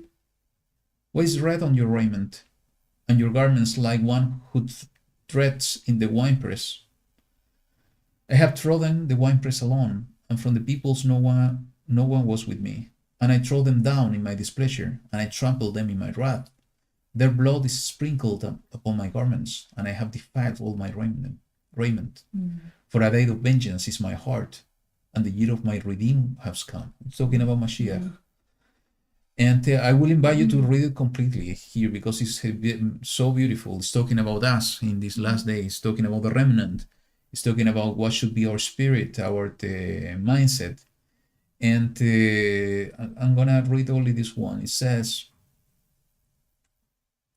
look down. It's a prayer to Abba. Look down from the heavens and see from your set apart and comely dwelling. What are your ardor and your might, the stirring of your inward parts and your compassion toward me? Are they withheld? For you are our father, though Abraham does not know us, and Israel does not recognize us. You, O YaHuWaH, are our father, our redeemer. Your name is from old. O YaHuWaH, why do you make us stray from your ways and harden our heart from your fear? Turn back, for the sake of your servants, the tribes of your inheritance. For a little while your set-apart people possessed it. Our adversaries have trodden down your set-apart place. And you can continue reading the chapter completely. But this is a beautiful picture of what's going to happen. And I think it's connected to Edom. Most probably that story is going to happen once again. So let's go back to Bemidbar. I think now it's chapter 21, right? Yeah. It's my time? Yeah. Your turn. Really? Do you want to read it? No. And the sovereign of Arad, the Canaanite, who dwelt in the south, heard that Israel was coming on the way to Atharim, and he fought against Israel and took some of them captive. Then Israel made a vow to YaHuWaH and said, if you deliver these people into my hand, indeed, then I shall put their cities under the ban. And YaHuWaH listened to the voice of Israel and gave up the Canaanites, and they put them under their cities under the ban. So the name of that place was called Hormah. And they departed from Mount Hor by the way of the Sea of Reeds, to go around the land of Edom, but the being of the people grew impatient because of the way. And this is something that is so important that we cannot forget, is that the weekend grew impatient. And I think sometimes it's happening, especially with everything that's going on in the world that we were talking at the very beginning. We cannot grow impatient because of the adversities, because of the trials, because of the pressures, because of the persecution. We need to endure. We need to let this go. We need to understand that YaHuWaH is the one bringing joy to our heart, even though sometimes it's really difficult. But we need to wait on him patiently in order for him to restore the shalom and the joy in our heart. So we have a perfect example what happened. Because they grew impatient because of the way, and what happened? And the people spoke against YaHuWaH. Elohim and against Moshe. And you told me yesterday that this is the first time that they're speaking against Elohim. Because all the previous one, they were speaking about Moshe and Aaron. Now they were speaking against Elohim. Okay? Saying, why have you brought us up out of Mizraim to die in the wilderness? Once again, the same speech. This was in their heart. For there is no food and no water, and our being loads this live bread. And YaHuWaH sent fiery serpents among the people, and they beat the people, and many of the people of Israel died. Then the people came to Moshe and said, we have sinned, for we have spoken against YaHuWaH and against you. So again, we can commit sin against YaHuWaH and against our brothers or neighbor. Here we have a clear example of that. Pray to YaHuWaH to take away the serpents from us. So Moshe prayed on behalf of the people. And YaHuWaH said to Moshe, make a fiery serpent and set it on a pole. And it shall be that everyone who is bitten, when he looks at it, shall live. So Moshe made a copper serpent and put it on a pole. And it came to be, if a serpent had bitten anyone, when he looked at the copper serpent, he lived. And the children of Israel set out and camped in a boat. I will continue reading, but I would like you to put your comments about all this thing. We know that Mashiach put a reference of himself on this passage. So if you have some insight about the serpents and the fiery serpents and so on, I would like you to share in the chat. I will continue reading, and then I'm gonna take a look in the comments. Okay. So it says, and the children of Israel set out and camped in Oboth. And they departed from Oboth and camped at Habarim, in the wilderness which is east of Moab, toward sunrise. From there they set out and camped at the Wadi Seret. From there they set out and camped on the other side of Arnon, which is in the wilderness that extends from the border of the Amorites. For the Arnon is the border of Moab, between Moab and the Amorites. Therefore it is said in the book of the battles of YaHuWaH, Waheb, in Suphah, the Wadi Arnon, and the slope of the Wadi that turns aside to the dwelling of Ar, and lies on the border of Moab. And from there on to Beer, which is the well where YaHuWaH said to Moshe, gather the people and let me give them water. Israel then sang this song, spring up, O well, sing to it. A well the leaders sank, which the nobles of the people dug with their staves, by the word of the inscriber. Then from the wilderness on to Mattanah, from Mattanah to Nahaliel, from Nahaliel to Bamoth, and from Bamoth in the valley that is in the country of Moab, to the top of Pisgah, which looks down on the wasteland. And Israel sent messengers to Sihon, sovereign of the Amorites, saying, let me pass through your land. We shall not turn off into fields or vineyards. We shall not drink waters from wells, but go by the sovereign's highway until we have passed over your border. But Sihon would not allow Israel to pass through his border. So Sihon gathered all his people together and went out against Israel in the wilderness. And he came to Yahatz and fought against Israel.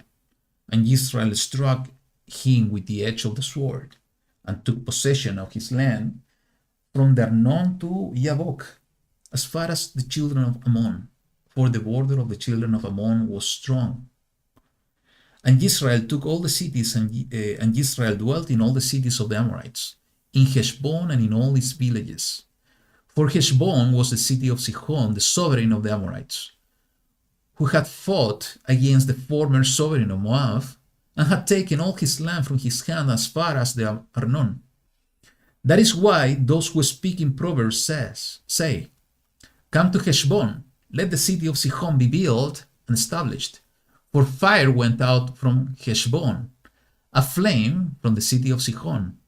It consumed Ar of Moab, the master of the heights of Arnon. Woe to you, Moab! You have perished. O people of Chemosh! He has given his sons as fugitives, and his daughters into captivity, to Sihon, the sovereign of the Amorites. Then we shot them. Heshbon has perished as far as Dibon, and we laid waste as far as Nophah, which reaches to Medeba. So Israel dwelt in the land of the Amorites, and Moshe sent to spy out Yaser, and they took its villages and drove out the Amorites who were there, and turned and went up by the way to Bashan. And Og, sovereign of Bashan, went out against them, he and all his people, to battle at Edrei. And YaHuWaH said to Moshe, do not fear him, for I have given him into your hand, with all his people and his land. And you shall do to him as you did to Sihon, sovereign of the Amorites, who dwelt at Heshbon. And they struck him and his sons and all his people until no remnant was left to him, and they took possession of his land. Mm-hmm. So, you know what is interesting to me is that even though that there were disobedience, they were rebellious people, YaHuWaH was helping them to win those battles. And I put myself in the heart of Moshe. We know that in the wilderness they fought against the Amalekites, but now they were fighting against the people that they were possessing the promised land. So even though that they were not allowed to enter in, at least he was allowed to experience on his life the deliverance of YaHuWaH, and how his promise was somehow becoming a reality. That even though the people was a rebellious people, they were punished, that they were going to die in the wilderness, the first generation. YaHuWaH was with them and fighting the battle for them. And how he was putting in the heart of those kings, Sihon and Og, I think that the name is Og, Og, to go into battle with Israel, because that was the reason that they were defended by YaHuWaH and they destroyed them. Because it didn't happen the same with Edom. Edom, even though they were resisting, but they didn't attack. So they have to go the other way around. That's true. So because they were never going to destroy Edom.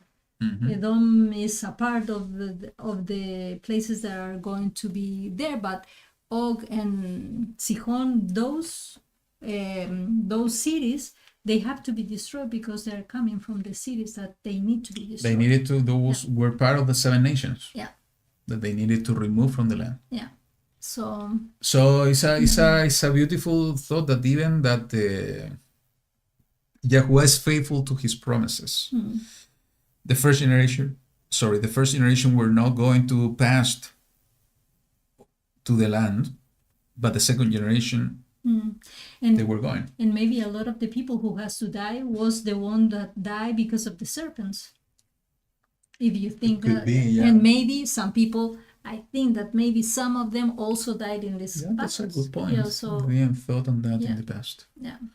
So Now the question. and the this is a message also for us. We are fighting against the Nephilim, but now in a spiritual form, because it's the spirit of the Nephilim that is bringing all this violence that is on the earth. All these abominations that are happening is the work of the evil spirit. It's a spiritual battle.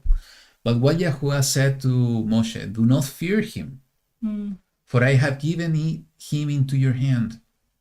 What we just read in the book of Zechariah, he is going to remove all the unclean spirits at the second step cleansing.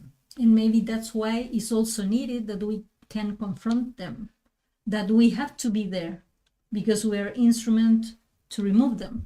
And why, if we are not close, even though it's hard maybe for us to confront those moments, we need to do it. and that's why We need to pray. that's why one of the things that Yahushua did in his first coming is to cast out demons. And we need to ask ourselves, are we ready to cast out demons? We are being called to do that. and this is part of the first step purification somehow work, is cleansing people, removing the evil spirits. And this is part of our duty. So if your answer to that question is that you are not prepared to do that, you need to do something. Sometimes, I'm going to share my view. I don't feel prepared myself to do that. Maybe at the time that it will come is the Ruach of Elohim that is going to empower us. But in order to not to feel in this way, we need to seek the power of YaHuWaH through his Ruach in order to be able to fight the battle and to cast out those demons. What else we have here? The serpents. Let's take a look in the chat. Let's see. Let's see. Copper serpent. Let's see. Well, I heard and I look about the words, and when it says that they were beaten by serpent, it says Seraph Nahash. But when it says to Moshe, you have to build a serpent, it's only use the word seraph. So I think that it's making a difference. And seraph, we know that seraph are the seraphim, the kind of messengers, so the one that he put on the Eden to guard the entrance. Also the seraph that are over the top of the ark. Because we know that they are not something that is. So for me, that at least give me kind of clarification that always is so difficult to understand why he made them to do something like an idol. But if you think maybe something that is not from the earth, this earth, and is having another purpose, that is giving them the solution. If they look for them, if they look at it, they are going to be saved. So because they receive the punishment, but they're going to have a way out. What Ainadai says something that is interesting, and it's not to answer it now, but it requires more study. It says Elohim told Moses to set a seraph on the pole, and Moses set a Nahash on the pole. And why I'm taking the comment from Watai is that this is my understanding as well, but we need to go into the Hebrew and take a look on how it is written to understand. Is that a seraph is a being, it's a spiritual being, spiritual body. It's a messenger. Okay, so it's the same that's happening with the cherubs. In the temple, we have cherubs over the ark, and the instruction of YaHuWaH when he's talking about idolatry, not to do something that is in the earth, below the earth, or on the sky, on the earth, like the birds. And it could be that he's referring mostly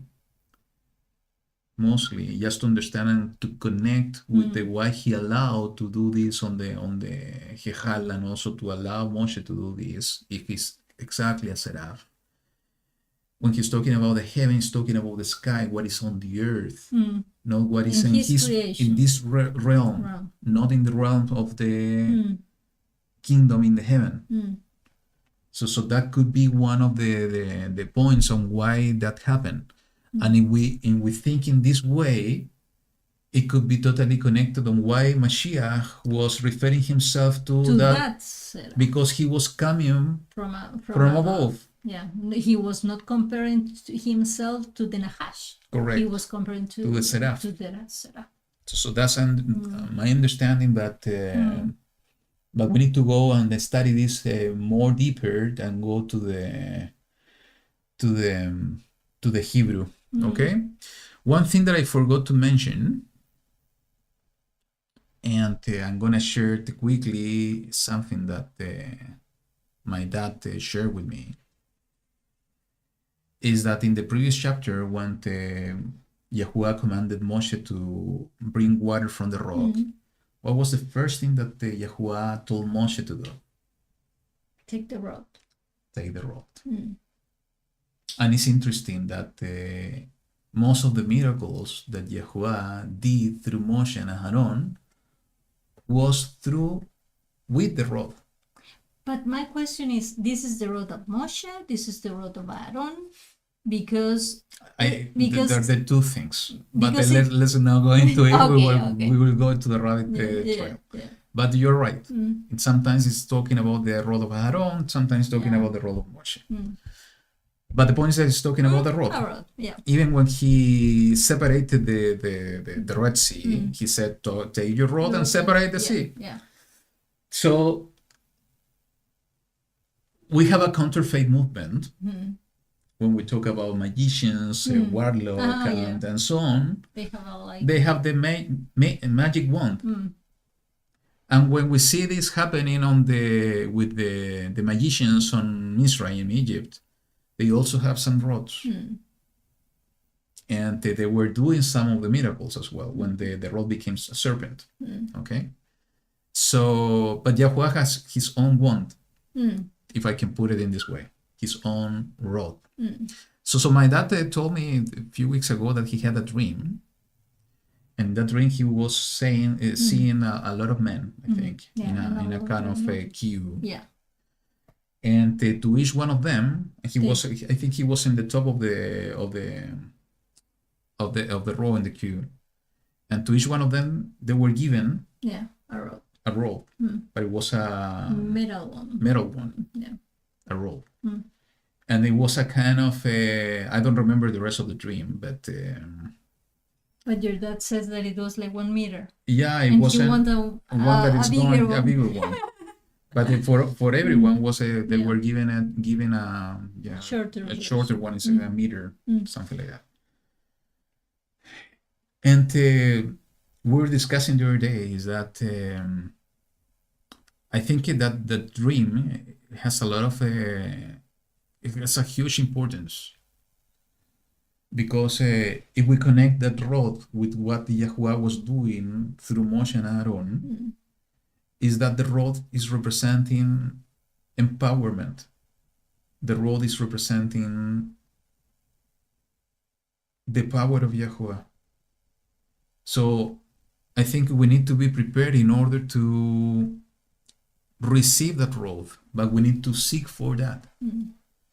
In order to be empowered to do what we have to do in these times. And in this particular case of the seraph, it was the rod used for lifting up the seraph, so everybody can look at it. But it was a pole.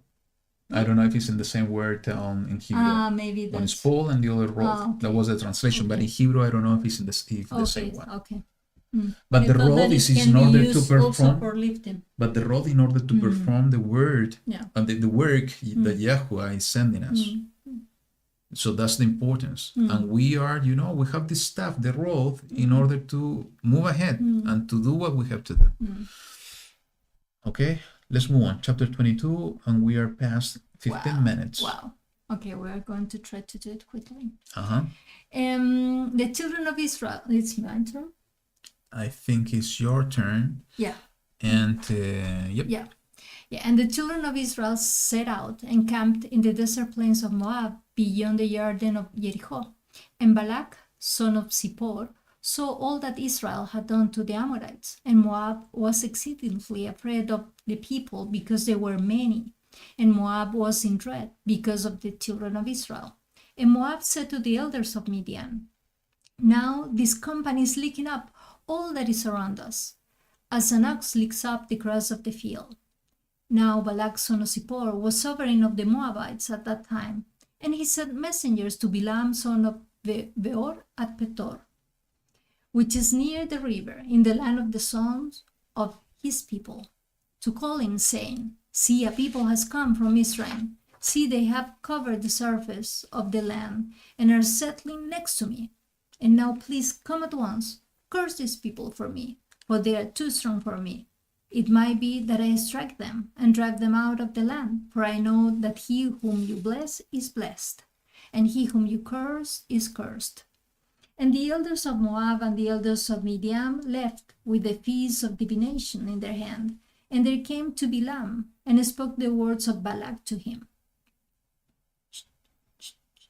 And he said to them, spend the night here, and I shall bring back word to you, as YaHuWaH speaks to me. So the heads of Moab stayed with Balaam.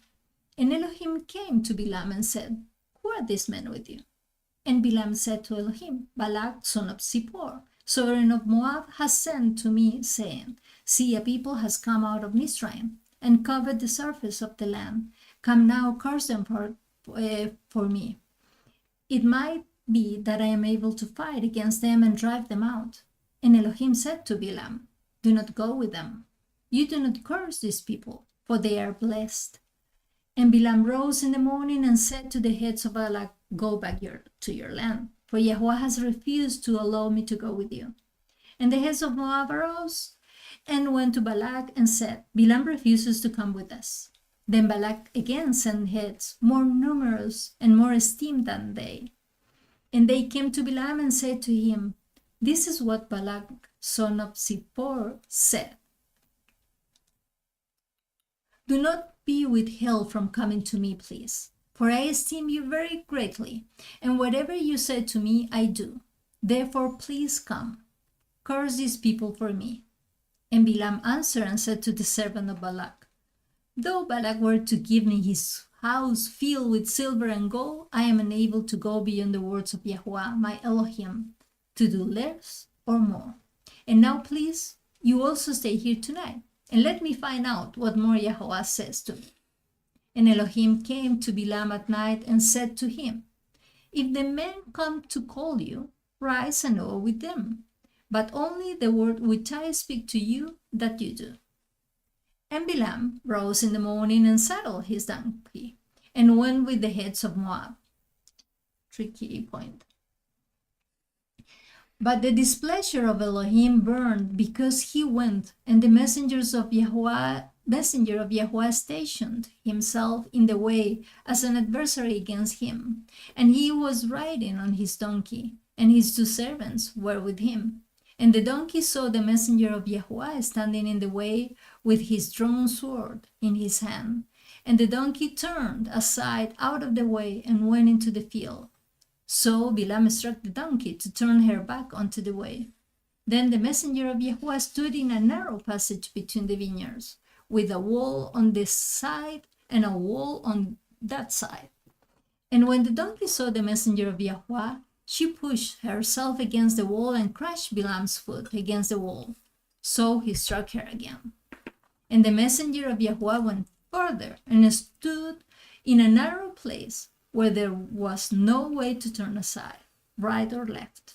And when the donkey saw the messenger of YaHuWaH, she lay down under Balaam. So Balaam's displeasure burned, and he struck the donkey with his staff.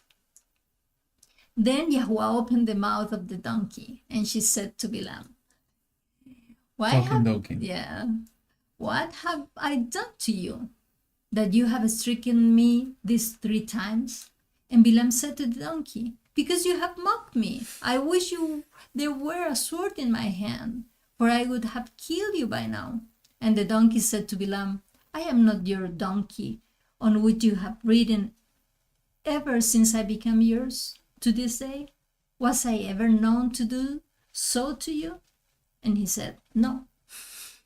Then YaHuWaH opened Balaam's eyes, and he saw the messenger of YaHuWaH standing in the way with his drawn sword in his hand. And he bowed his head and fell on his face. And the messenger of YaHuWaH said to him, why have you struck your donkey these 3 times? See, I have come out to stand against you, because your way is reckless before me. And the donkey saw me and turned aside from me these 3 times. If she has not turned aside from me, I certainly would have killed you by now and let her live.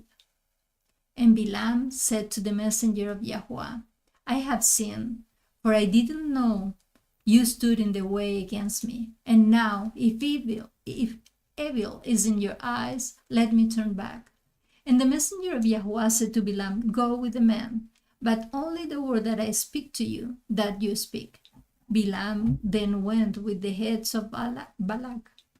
And when Balak heard that Balaam was coming, he went out to meet him at the city of Moab, which is on the border of the Arnon, which was in the extremity of the border. And Balak said to Balaam, did I not urgently send to you calling for you? Why did you not come to me? I am not able to esteem you. And Balaam said to Balak, see, I have come to you. Now, I am at all able to say somewhat? The word that Elohim puts in my mouth, that I speak. And Balaam went with Balak, and they came to Kirat Hutzon. And Balak slaughtered cattle and sheep, and he sent some to Balaam and to the heads who were with him. And it came to be in the morning that Balak took Balaam and brought him up to the high places of Baal, and from there he saw the extremity of the camp. Dun, dun. Dun, dun. And by the way, Debbie, I just saw your comment. I think the dog of Annie was trying to speak last night. Maybe, yeah, was trying to tell us something. Maybe wanted to share something about what we were studying. Yeah. Okay, so what we can share about this story without going into many details. I have one point that I want to actually have more than one, but I want to start with one point. Yeah. And I think this is something you told me yesterday. First of all, we see at the beginning of this story that Balaam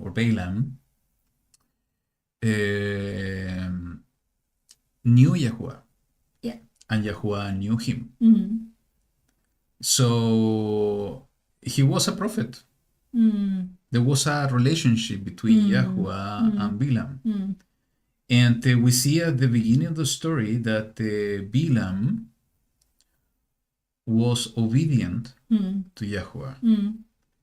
But then later on the story, we see that he was disobedient. Yeah. It was kind of what Was happened. a transition. It was kind of what happened with Moshe, because with Moshe, he received an instruction that you talk to the rock, but he didn't do it. And in this case, it was the messenger telling them, you can go with them if they come for you and ask you to go with them.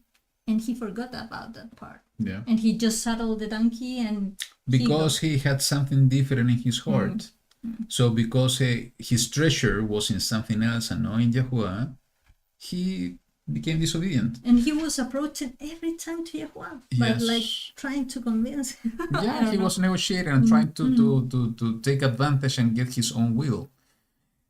Then, so it was a transition. And then we see a transition that is in the next chapter to something different. He became obedient again. And then later on, it's not written But exactly, but he a new transition and he became disobedient. So it's like ups and down, ups and down, ups and down. I think that this is a tremendous lesson for all of us, because if we are not right with our heart, all the time. with YaHuWaH all the time, and that is the meaning of have perseverance and to endure until the end, that we need to be with YaHuWaH all the time, no matter the pressures, no matter the incentives, no matter the lust where we can have on the things of the world, that we need to stand and we need to stay strong in YaHuWaH. Because it can happen exactly as happened to Balaam, that YaHuWaH can know us by name, we can know YaHuWaH by name, we can be a servant of YaHuWaH, but we can go into those transitions and becoming a lukewarm.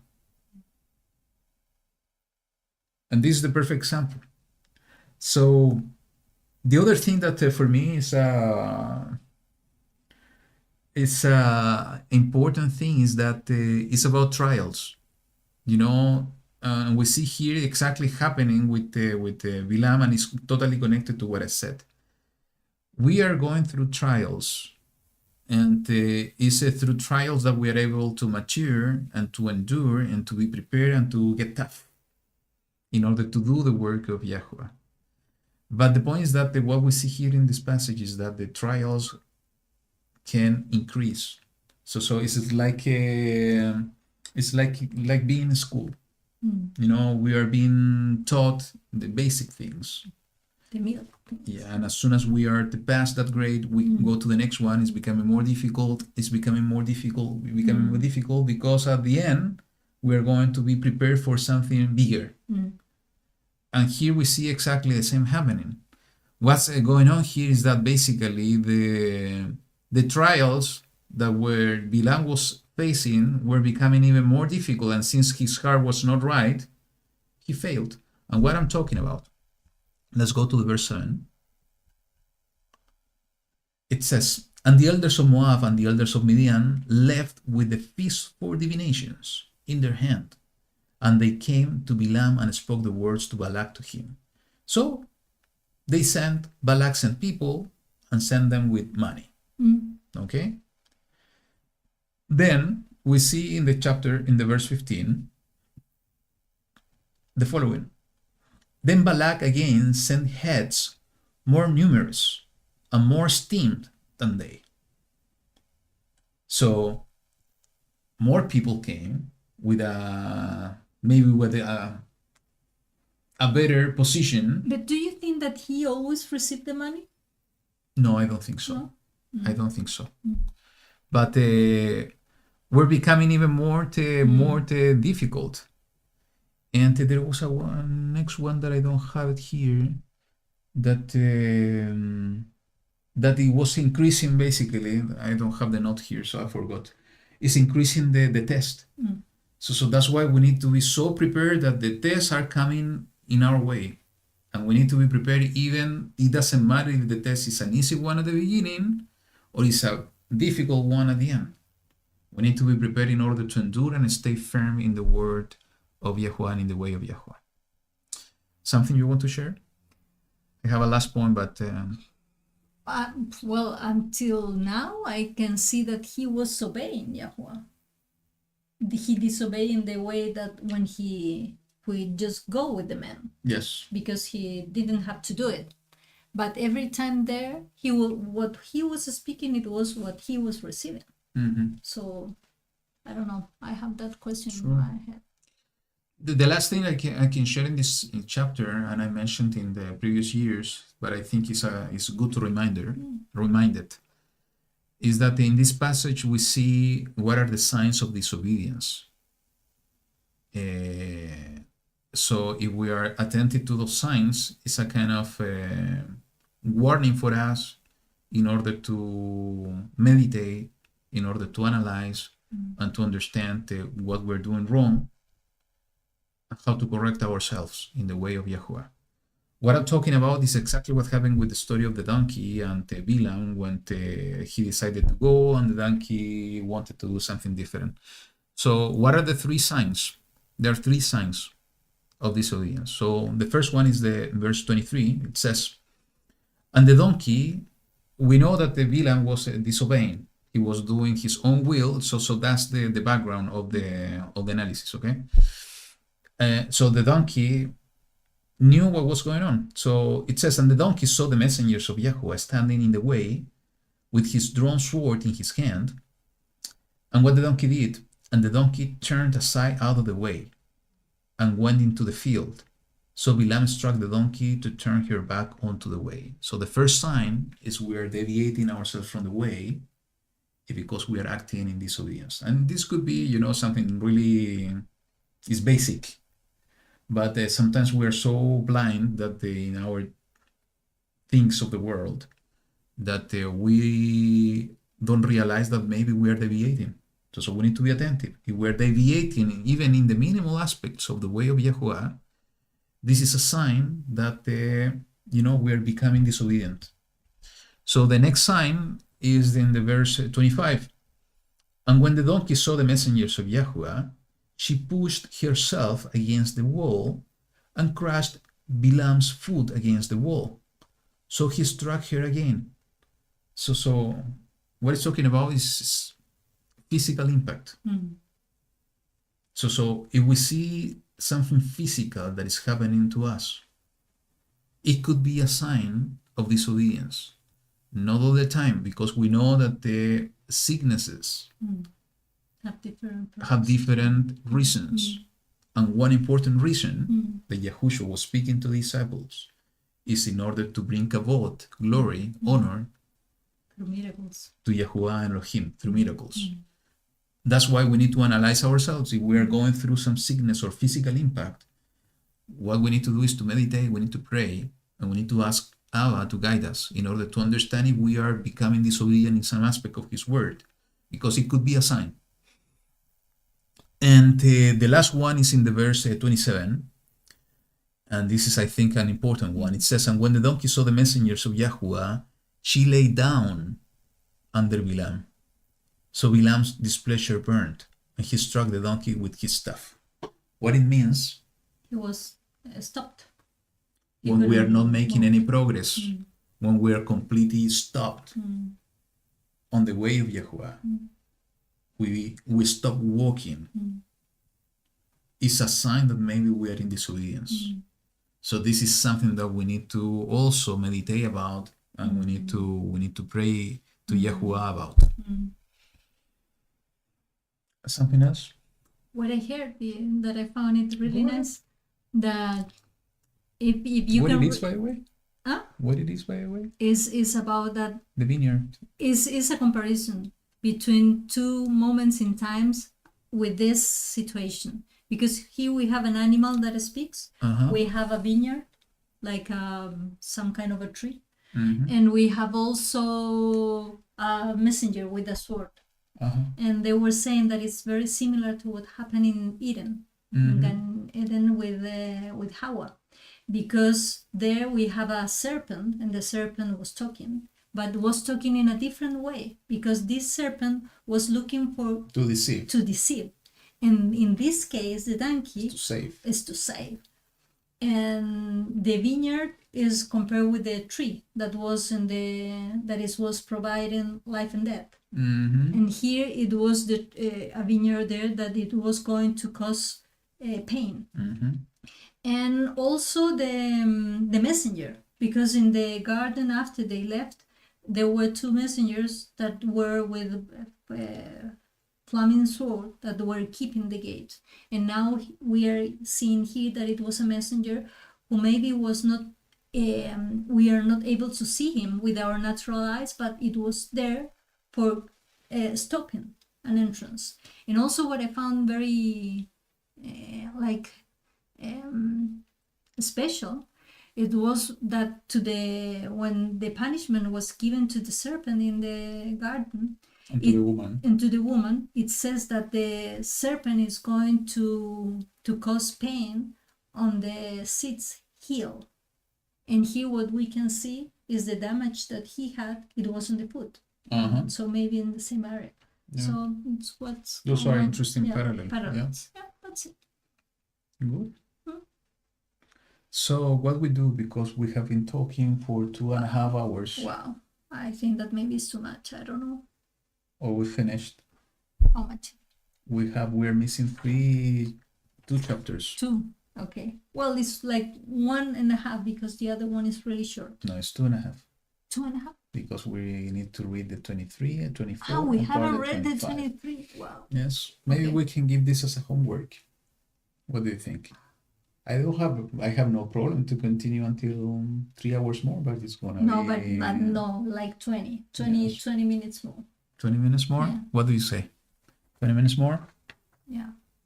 Just put the comments in the chat just to know what you Yeah. think. Or if you are going to continue by your own. Yes. So sounds good. What sounds good? Good to stay. Let's keep going. Okay, let's keep going. Let's do it. We have kind at of least 3 quickly. witnesses. So okay, Yeah. let's continue. For these 3 weaknesses. Okay. Weakness. Okay. So it says, and Balaam said to Balak, build 7 slaughter places for me here, and prepare 7 bulls and 7 rams for me here. And Balak did as Balaam had spoken. And Balak and Balaam offered a bull and a ram on each slaughter place. Balaam then said to Balak, Stand by your ascending offering, and let me go on. It might be that YaHuWaH does come to meet me, and whatever he shows me, I shall declare to you. And he went to a bare height. And on him came to Balaam, and he said to him, I have prepared the 7 slaughter places, and I have offered on each slaughter place a bull and a ram. And YaHuWaH put a word in the mouth of Balaam, and said, Return to Balak. And this is what you say. So far he is becoming obedient. Yeah. After the encounter with the messenger, And with the even- talking donkey, and so on. And even if you ask me, it called my attention that they were preparing some sacrifices. Yeah. So it looks like he was kind of a priest or something. It could be, I had the notes here, but I don't want to go into the details because it will require more time. But I shared this in the previous years that I do believe that Balaam somehow was a close relative to the family of Abraham. Because we need to understand he was from Aram Naharaim. And he knew YaHuWaH. Who was living in Aram Naharaim was the family of Abraham. Actually, that's why Laban was called the Aramean. He was living there. So it could be, there are 2 probabilities. Is that he heard from the family of Abraham about YaHuWaH, or the second option is that he was somehow part of the family. So Well, that's why they knew about the At sacrifices least and if so you on. see him, he was an instrument. Yes, And and he so far was- he's yeah. doing it. Yeah. He's He has some problems in the way. he's in the but- transition Yeah. of being obedient. Yeah. Okay, but he needed to face an important test. Even talking to a donkey, and he was. I cannot imagine myself if sometime a cow or a horse or a dog is started to talk to me. Yeah, you're going to be freaked out and you're going to most run away. probably, or maybe not. We but don't yeah. know. And he continued the conversation Correct. until he got it. So let's continue. And he returned to him and saw him standing by his ascending offering, he and all the heads of Moab. And he took up his proverb and said, Balak, the sovereign of Moab, has brought me from Aram, from the mountains of the east. Come, curse Yaakov for me, and come, rage at Israel. How do I curse whom El has not cursed? And how do I rage at whom YaHuWaH has not raged?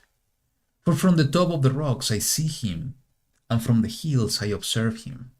Look, a people dwelling alone, not reckoning itself among the nations. Who shall count the dust of Jacob, and the numbers of 1/4 of Israel? Let me die the death of the upright, and let my end be like his. And Balak said to Balaam, What have you done to me? I took you to curse my enemies, and look, you have kept on blessing. And he answered and said, Should I not take heed to speak what YaHuWaH has put in my mouth? And Balak said to him, Please come with me to another place, from where you see them.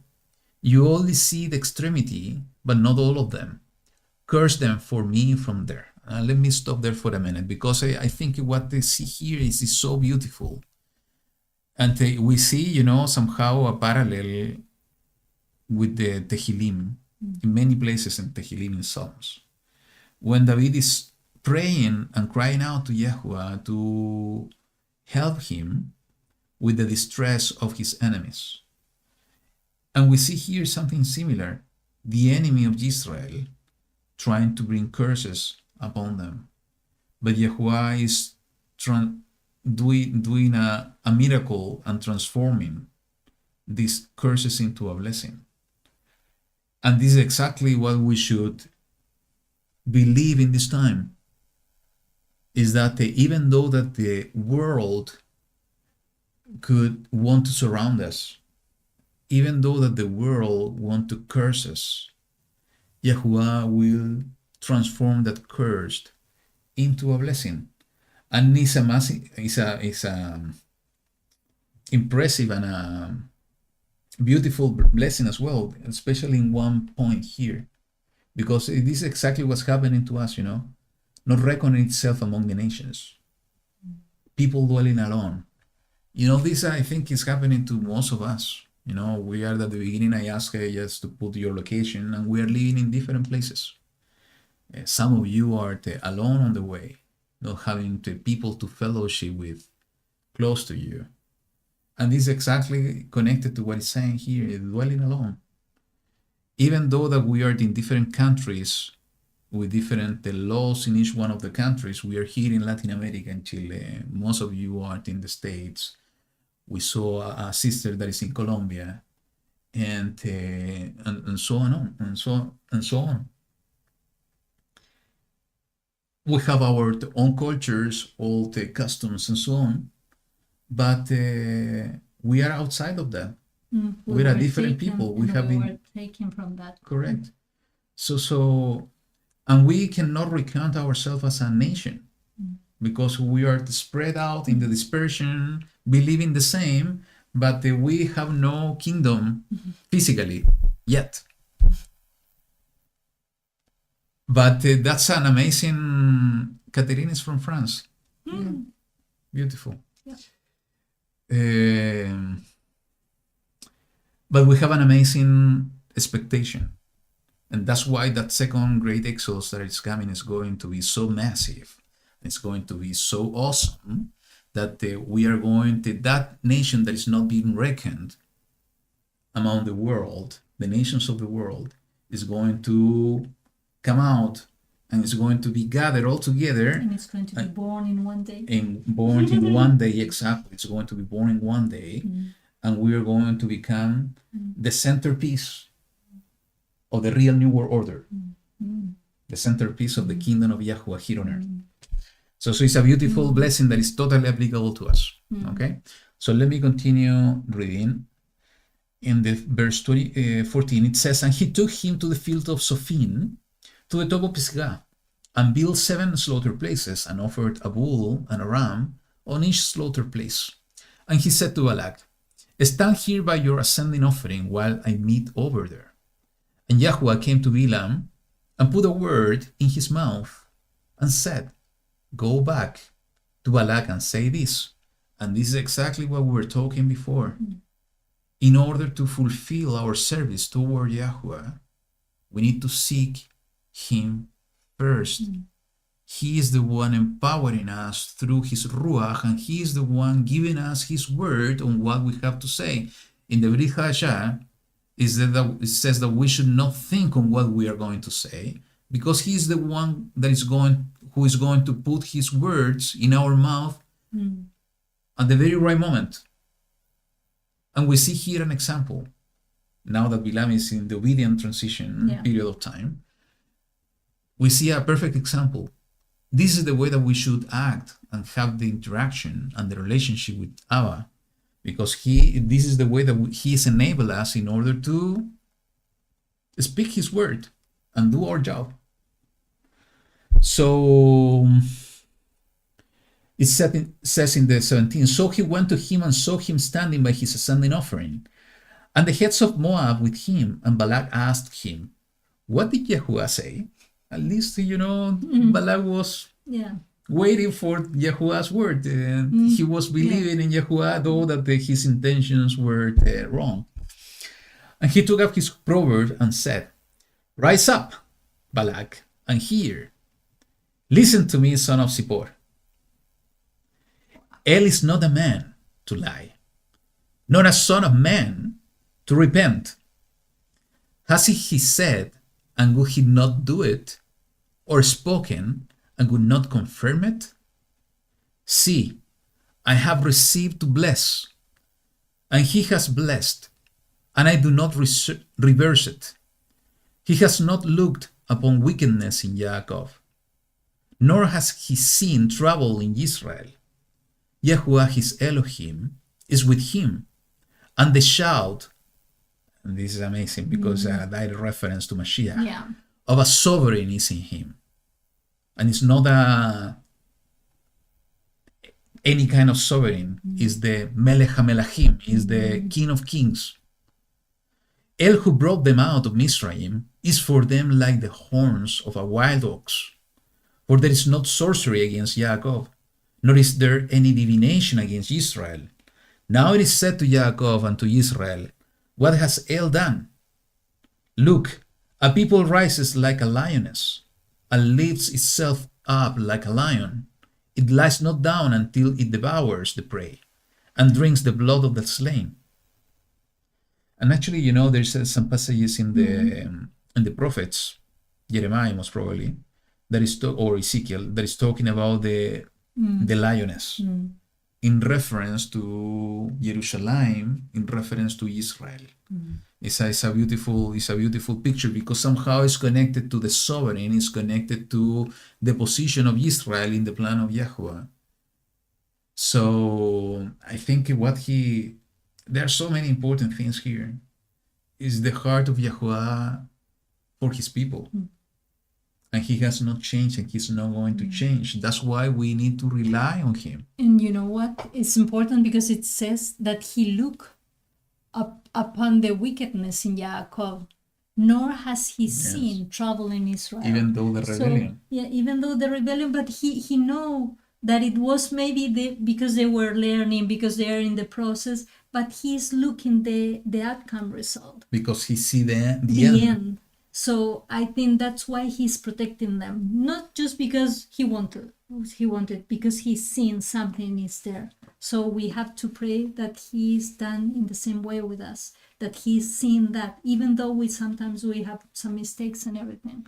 But and that's a beautiful picture, because again, it's the heart of YaHuWaH. He sees the end. So and that's why we need to hold fast on this desire and will of the heart of YaHuWaH, in order to transform ourselves to become the people with a good heart. With a good heart. You know, it's part of the new covenant. He's going to, and that's the beautiful thing, is that he is the one doing it for us. It's not up to us. The only thing we need to do is to seek him with meod, with intensity, with the truth. And you see that the king of Moab, Balak, he was just asking to curse the people because he was afraid of them. He was afraid of the physical consequences. That there were so many that they were going to maybe, I don't know, spend all the resources of the earth that they were living. They didn't want to share. But he was afraid. He didn't even give the opportunity to know them. So even though his intentions were without knowing them, he was an instrument to Israel be able to receive even more blessings. Absolutely. And that was the reaction of Balak. And Balak said to Balaam, do not curse them at all, nor bless them at all. And Balaam answered and said to Balak, have I not spoken to you, saying, all that YaHuWaH speaks, that I do? That should be our mindset. That should be our intention. Okay? Speak only what YaHuWaH is putting and giving us. And Balak said to Balaam, please come. Let me take you to another place. And again, this is also a test. As we were discussing before, Balaam is going through trials. Now he's enduring, but in one moment, that hidden part of the heart that is not good will come out. So we need to be attentive. You know, it's like thinking in the world, being represented here by Balak, tempting us to do something that is wrong and is going against the word of YaHuWaH. Again, everything that we discussed at the beginning. So we will be bombarded. We already are, by these temptations, by these trials. And that's why we need to stand firm. And how we're going to stand firm is staying close to YaHuWaH. So it says, please come, let me take you to another place. it might be right in the eyes of Elohim that you curse them for me from there. Because Different angles. he thought that YaHuWaH was not seeing everything. Yeah. So he thought that it was something from his point of view. And Balak took Balaam to the top of Peor, that overlooks the wasteland. And this is really interesting because it's the, from my That is understanding, from the top, is the same place where Moshe was allowed to see the land, the inheritance. Okay. And Balaam said to Balak, build 7 slaughter places for me here, and prepare 7 bulls and 7 rams for me here. And Balak did as Balaam had said, and offered a bull and a ram on each slaughter place. And this is something I didn't saw before, and I think it's important to mention. Before, Balaam was able to receive the word of YaHuWaH. every time was a sacrifice. He was offering something. So, and this is important. If we want to receive the word of YaHuWaH, we need to offer something. He was We need the to bring intermediate. offerings. He was the intermediary. Even though the reasons were not good, the other person was asking him to ask YaHuWaH to do something. And that person has to offer that in order he can continue. So we need to come to YaHuWaH with offerings. And what are the offerings? We need to worship Him. We need to pray to Him. We need to give our hearts to Him. This is what He's expecting from us. And as soon as we are bringing these offerings to Him, He will come to us and give us of His word and to give us of His Ruach. So let's continue with the 24. Yeah. And when Balaam saw that it pleases YaHuWaH to bless Israel, he did not go as at the other times to seek to use sorcery, but he set his face toward the wilderness. And let me say something here, because it's really interesting. That is different. He changed the way to approach YaHuWaH. He used to, and this is But somehow, I don't know if it's that word sorcery is the same sorcery that we have checked in some other. I don't know. I think we need to look into this. At this. Yeah. But it's interesting because he was trying to use divination. Yeah. Even YaHuWaH was answering him because he was trying to reach YaHuWah. But then now he changed. Yeah. And he and how he changed is I think for me is amazing. Yeah. He set his face toward the wilderness. And Balaam lifted up his eyes and saw Israel encamped according to their tribes. And the spirit of Elohim came upon him. This is the first time that it says that the Ruach of Elohim. It was not received like in a conversation. It was the Ruach of Elohim. So the first thing that he was receiving a word of YaHuWah, but now was the fullness of the Ruach of Elohim coming upon him. Yeah. And he took up his proverb and said, the saying of Balaam, son of Beor, and the saying of the man whose eyes are open, the saying of him who hears the words of El, who sees the vision of the Almighty, who falls down with eyes open wide. How good are your tents, O Yaakov, your dwelling of Israel, like waters that stretch out, like gardens by a river, like aloes planted by YaHuWaH, like cedars beside waters. He makes water flow from his buckets, and his seat is in many waters. His sovereign is higher than Agag, and his reign is exalted. El, who brought him out of Mizraim, is for them like the horns of a wild ox. He devours nations, his enemies, and he breaks their bones, and with arrows he smites. He bowed down, he lay down like a lion, and like a lion, who would arouse him? Blessed is he who blesses you, and cursed is he who curses you. Then the displeasure of Balak burned against Balaam, and he struck his hands together. Balak then said to Balaam, I summoned you to curse my enemies. See, you have kept on blessing these 3 times, and now flee to your place. I said I would greatly esteem you, and see, YaHuWaH has kept you back from esteem. And Balaam said to Balak, did I not also speak to your messengers, whom you sent to me, saying, if Balak should give me his house filled with silver and gold, I am unable to go beyond the word of YaHuWaH? to do either good or evil on my own heart. What YaHuWaH speaks, that I speak. And now, see, I'm going to my people. Come, let me advise you. And now, this time, is only Balaam speaking. Okay. And I think that he was kind of a prophet. Like something that he was. Do you think so? Because But what maybe he's saying, he's I think he's from still working in the spirit. in the spirit, yeah. Because of what he says. Yeah. And now see, I'm going to my people. Come, let me advise you what this people is going to do to your people in the latter days. And he took up his proverb and said, the saying of Balaam, son of Beor, and the saying of the man whose eyes are open, the saying of him who hears the words of Baal and knows the knowledge of the Most High, who sees the vision of the Almighty, who falls down with eye opened wide. I see him, but not now. I observe him, but not near. A star shall come out of Jacob, and a scepter shall rise out of Israel, and shall smite the corner of Moab, and shall destroy all the sons of Shet. And Edom shall be a possession, and Seir shall be a possession. Enemies, and Israel is doing mightily. And out of Jacob one shall rule and destroy the remnant from Ar. He then looked on Amalek, and he took up his proverb and said, Amalek was first among the nations, but his latter end is to perish forever.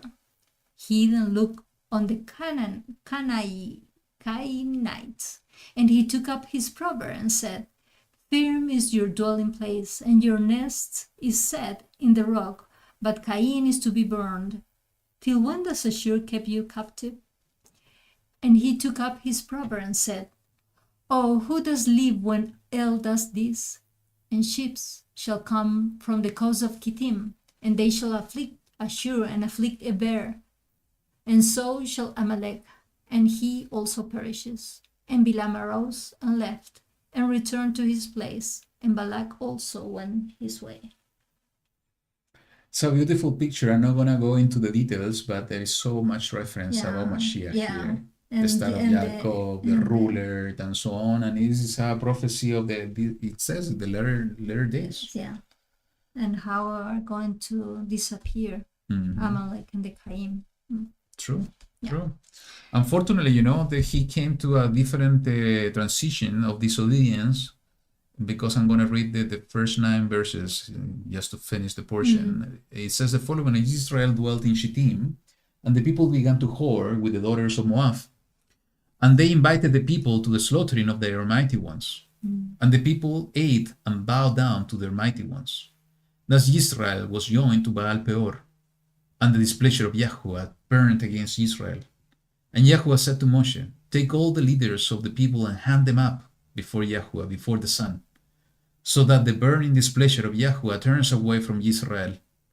And Moshe said to the judges of Israel, each one of you kill his men who were joined to Baal Peor. So he's cleansing. It's the same thing that we were reading in Zechariah about the evil spirit. He's cleansing his people. And see, one of the children of Israel came and brought to his brothers a Midianite woman before the eyes of Moshe and before the eyes of all the congregation of the children of Israel, who were weeping at the door of the tent of appointment. And when Pinehas, son of Eleazar, son of Aaron, the priest, saw it, he rose up from among the congregation and took a spear in his hand. And he went after the man of Israel into the tent and thrust both of them through, the man of Israel and the woman through her belly. Thus the plague among the children of Israel came to a stop. And those who died in the plague were 24,000. Wow. This is a good reference. I think I never mentioned about this, but through the death of a man and a woman, somehow serve as a kind of atonement in order to remove the plague and the displeasure of YaHuWaH. It is exactly as it's written here. And so this is totally connected to a study when I did the death, burial, and resurrection, just to understand how the death of a human being, according to the scripture, could be understood as a kind of offering for atonement, just to defend the position of a Yahushua dying for the sin of the world. And I think this is one of the examples also that we see in the scripture, together with the other two examples that I provided in the study. So it is not written plainly here, but it was Balaam, and we can discuss about this next week in a little bit of detail. It was Balaam telling Balak at the end how to put a rock of stumbling on the people of Israel. How, instead of cursing,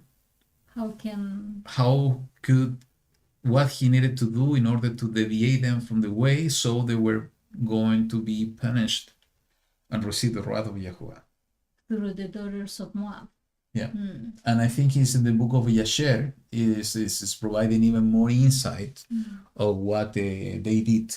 So most probably tomorrow, next week, we can speak more about that. And it's important because, this situation in Baal Peor is being mentioned in the scripture as the matter of Peor. It became a big thing, a huge thing. It's mentioned in different places of the word, the scripture, because, here it was, I don't know if it was the first generation still there, or it was just the second generation. But even if the second generation, that was the one being promised to enter in, were participating on this, that's why I think it became an important thing. That's why, we need to be so attentive. In this case, Balaam, as I said before, we're going through these transitions of obedience and disobedience. And at the end, he finished with disobedience, and his final end was not good. And this is we will review next week as well, most probably. But also, this is speaking to us. What we need to, we cannot be on these up and downs on obedience and disobedience. We need to be on what line? Obedient to YaHuWaH all the time. But also speaking to us about the different temptations that we can have in the world. Also, who we are related. Or not related, we are having some time together. Yes. Because that it was happening. It's like what happened to Shlomo with the wives that he took at the end.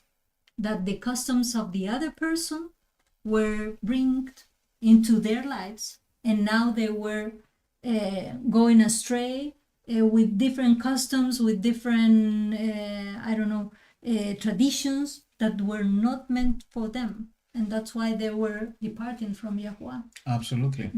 So that's why, we need to be so attentive in a daily basis. We need to get closer to YaHuWaH in order to listen to his voice. And we need to be attentive to the guidance of the Ruach all the time. But also we need to be attentive to our surroundings.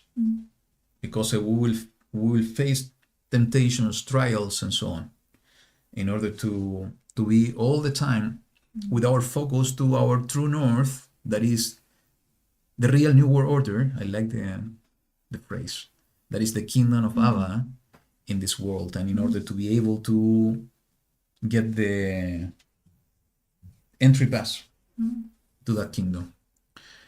So we're going to keep it until there, and we're going to spend 2 minutes to take a look in the chat. If you have any question, I will invite you also to put your prayer request, as we have been doing it.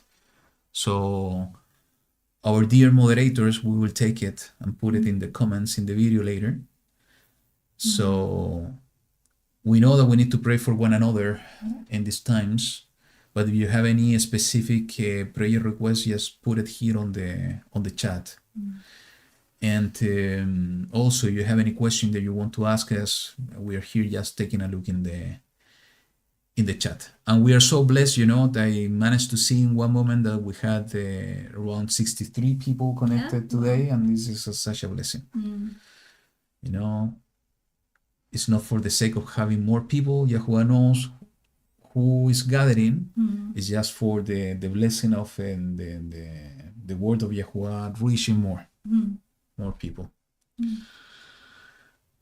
Yeah. Okay. Daniel. So Daniel, about the millennial kingdom with this cleansing of sins with the red heifer, be necessary only for the people that remain outside of the New Jerusalem. Yeah, that's what I believe, Daniel, because at the moment that the kingdom is going to be established, it says that no abomination, no unclean clean thing will be allowed to enter into New Jerusalem. So during the millennial kingdom, only clean things are going to be allowed in that place. So the second cleansing, I think, is coming thinking on the period of judgment, and for more people that is going to be, most probably, it's my belief, grafted in. I have a question for you. Why do you think the donkey saw the angel first? Oh, that's an interesting question. I have always thought that, and it's happening for the kind of normal things in the world, that the animals have a kind of They see. spiritual feeling. Yeah. They see. And most probably they see.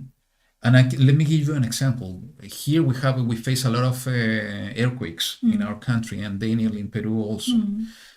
We are in the ring of fire, so we face a lot of earthquakes, and it's not all the time, but most of the time we know that is becoming an earthquake when the dogs start to bark first. It's like they feel that something is coming. And so I think they are somehow prepared to see the unseen. So maybe that's the reason. And I will complement that saying that Balaam was totally blind. The messenger needed to open his spiritual eyes. And we see so many references in the scripture that we are blind to the spiritual, and we need to ask Abba to open our eyes. And this is part of our request to Abba. I'm going to take this one because it's kind of controversial and it's kind of maybe I understand you that it says Lexita Talones. Need prayer. My husband forget our anniversary today and my birthday a month ago. Maybe it's due to age, but I'm feeling rejected and unloved. Thank you. Why I'm telling you this, that I'm going to take it? Because maybe it's good that we can start looking the origin of those celebrations that we have and the world has. I used to celebrate those, and in a moment when I was searching for all the truth, I realized of the origin of those kind of celebration. And I think that maybe in this moment you are feeling hurt, but when you understand that maybe it was Abba allowing that your husband forget those dates, you are going to understand that is much more love from Abba in this moment that you are suffering. Look for the origin of those celebrations, and you're going to understand. That's it. And I don't know. Maybe you can look for some other kind of moments, and maybe see the moments that he approached to you and he's celebrating some other moments with you. Yes. And the best thing you can do is like in the relationship with Allah, that we need to talk to him and we need to listen to his voice, is to talk to him. I think that's the way to remove any pain or any sadness. And we will keep you in our prayers. But as Lillian said, maybe it's something that I want to show you. Yeah. So pray about it. What else we see here? Pam, yes, we are continue praying for you. And dear sister, I saw your email, so I will try to answer it soon. So we continue praying for your situation. What else we have here? Okay, so good. So we will keep it. Okay, last thing from Mary Boswell, requesting prayer for YaHuWaH to give and confirm his direction. Family impressed to move and do not know how or when. Mary Boswell is not the same that Priscilla. No. dear family in Montana is going through something similar like you, Mary. And they're receiving a clear direction from Abba that they need to move out. And they're just praying about it. So we will put you in our prayers. If you have this feeling in your heart, first you need to seek for 2 or 3 witnesses. That's the way that Abba works. So he will confirm his word in that way. And as soon as wow, Mary, your son is chance. Wow, now I understand. Yeah. So we're praying for you, Mary. And I'm so glad to know that you are the chance mother. Yeah. We're praying for you. And thanks for your prayers. Yes. Good. And you know what the chance is receiving in his heart is so important. And I guess you saw the video that I sent to him. And I think it's totally connected to what Abba has been calling you to do. But you need to keep this in prayer and wait for the directions of Abba. And I know that he is being led by the Ruach. Yeah. I have no doubt about that. So we will continue praying for this.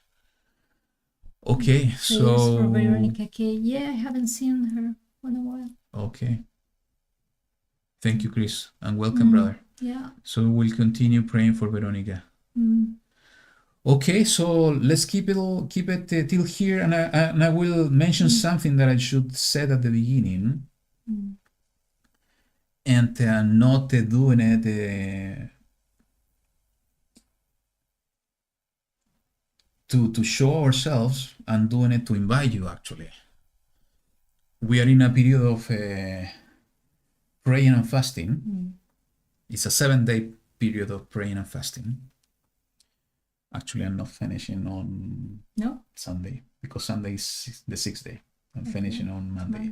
Wow. Okay, I forgot to mention. So we are in this period of 7 days of praying and fasting.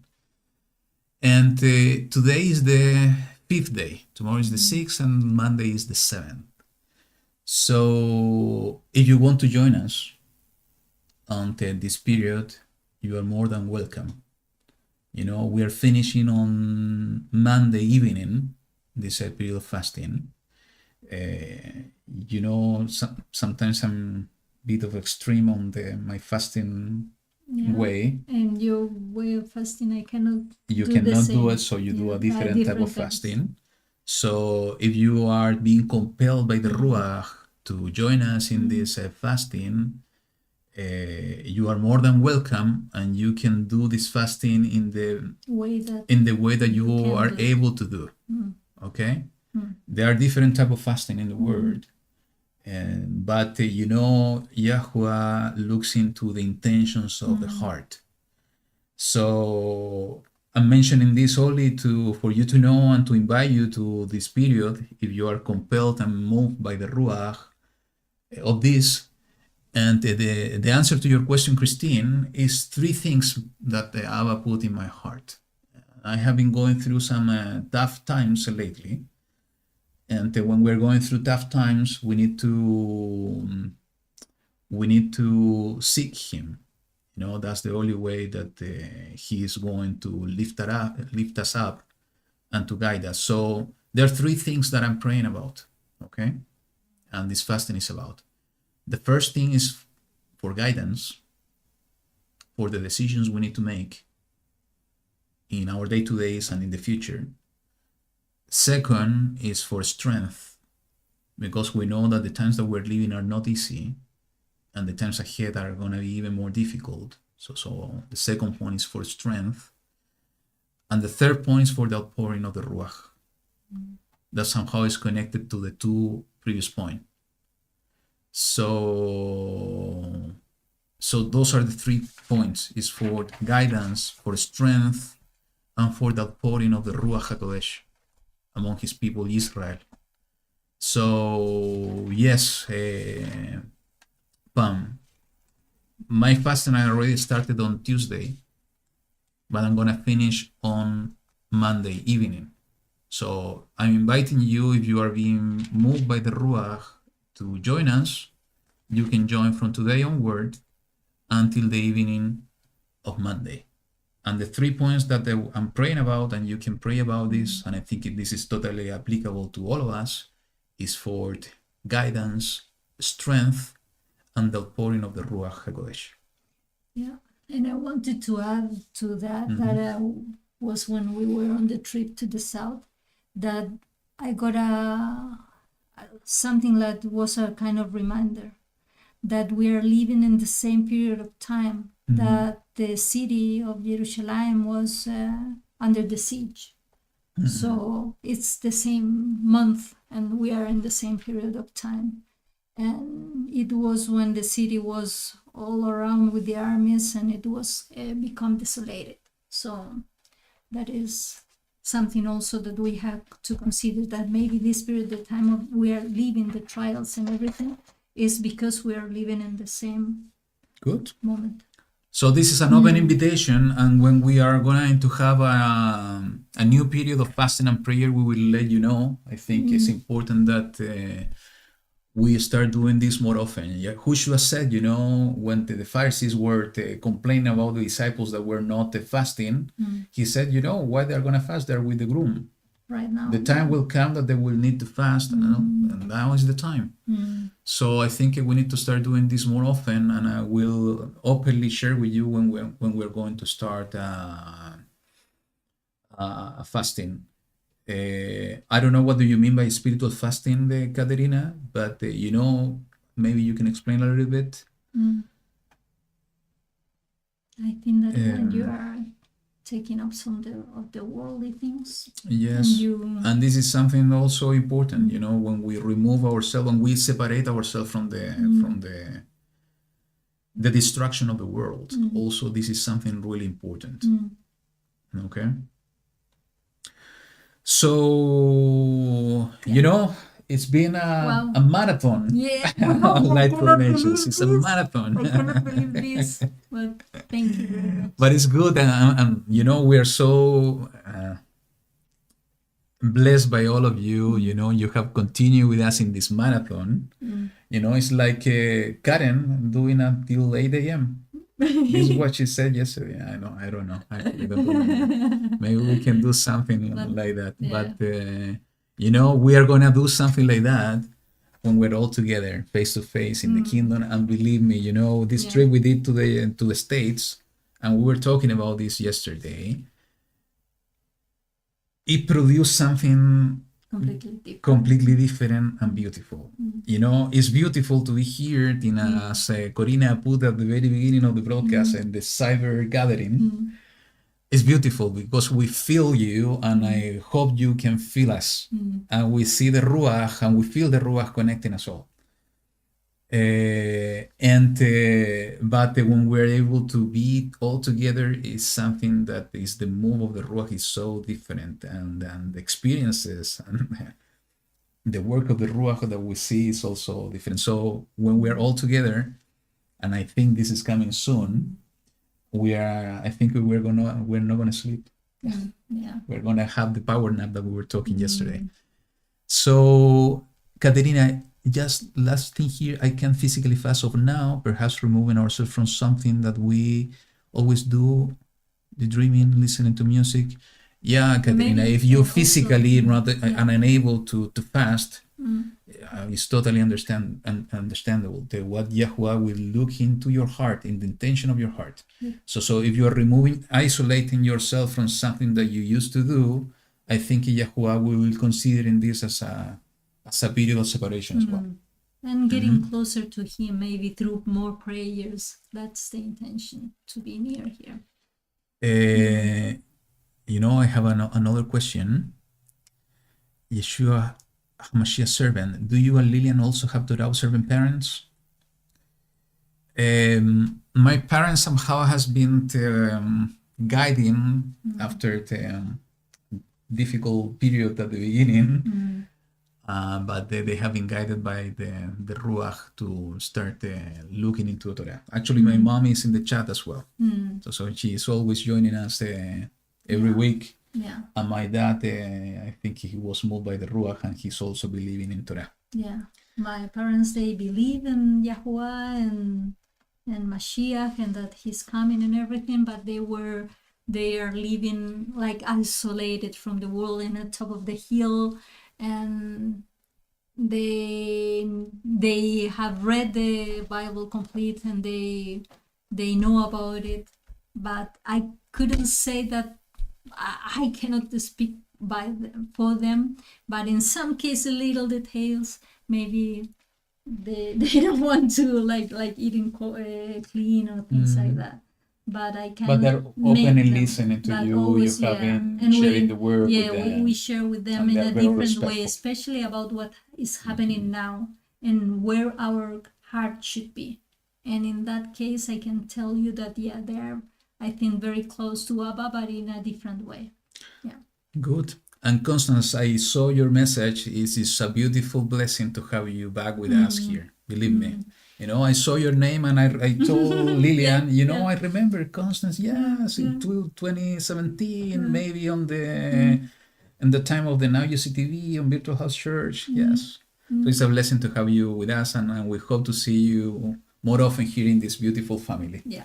Now it's a real marathon. It's almost 3.5 hours. Yeah. So we're going to stop here. Thank you so much for joining us. We're going to play a music as we always do. So, and Jimmy, it's wonderful to have you here as well, all of you. So we hope to see you next week. Have a wonderful week, a wonderful Shabbat. We love you all. We send you a big hug. And we are praying that maybe YaHuWaH, why not, he can open the door again to have a new Light to the Nations trip. It's been on our heart, since the last one. So Depend on him. yeah, we are just waiting on him. So if he's opening the door, we will let you know, and maybe we can do something even more organized. So keep that in your prayers as well. Yeah. And that will, if it's happened, it's gonna be a fantastic day. And I saw your message, Daniel. Yes, as we discussed yesterday, why not to set a day for the next year? Though that maybe Abba will guide us to do something before, we don't know. But why not to think in something for next year too? So we will let you know. Thank you so much. Our love is with you, and YaHuWaH be with you all. Shabbat Shalom. See you next week. Bye.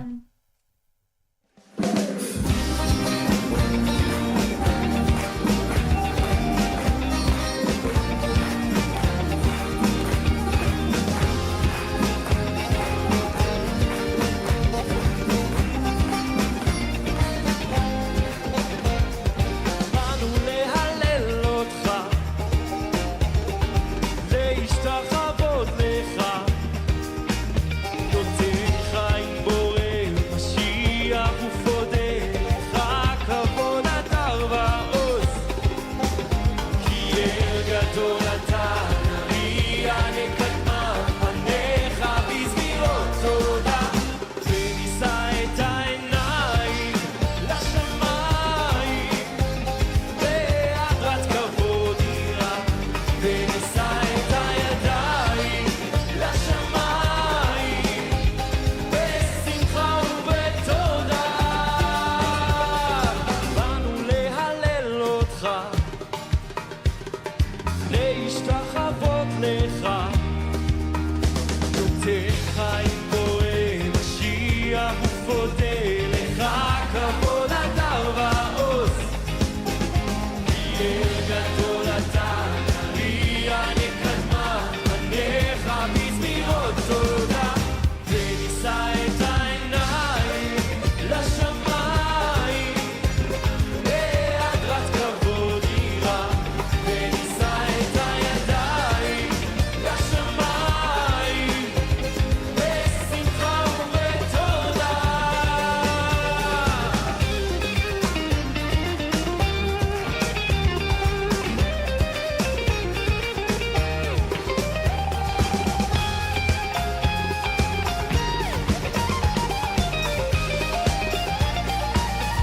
ונישא את העיניים לשמיים בהדרת כבוד יראה, ונישא את הידיים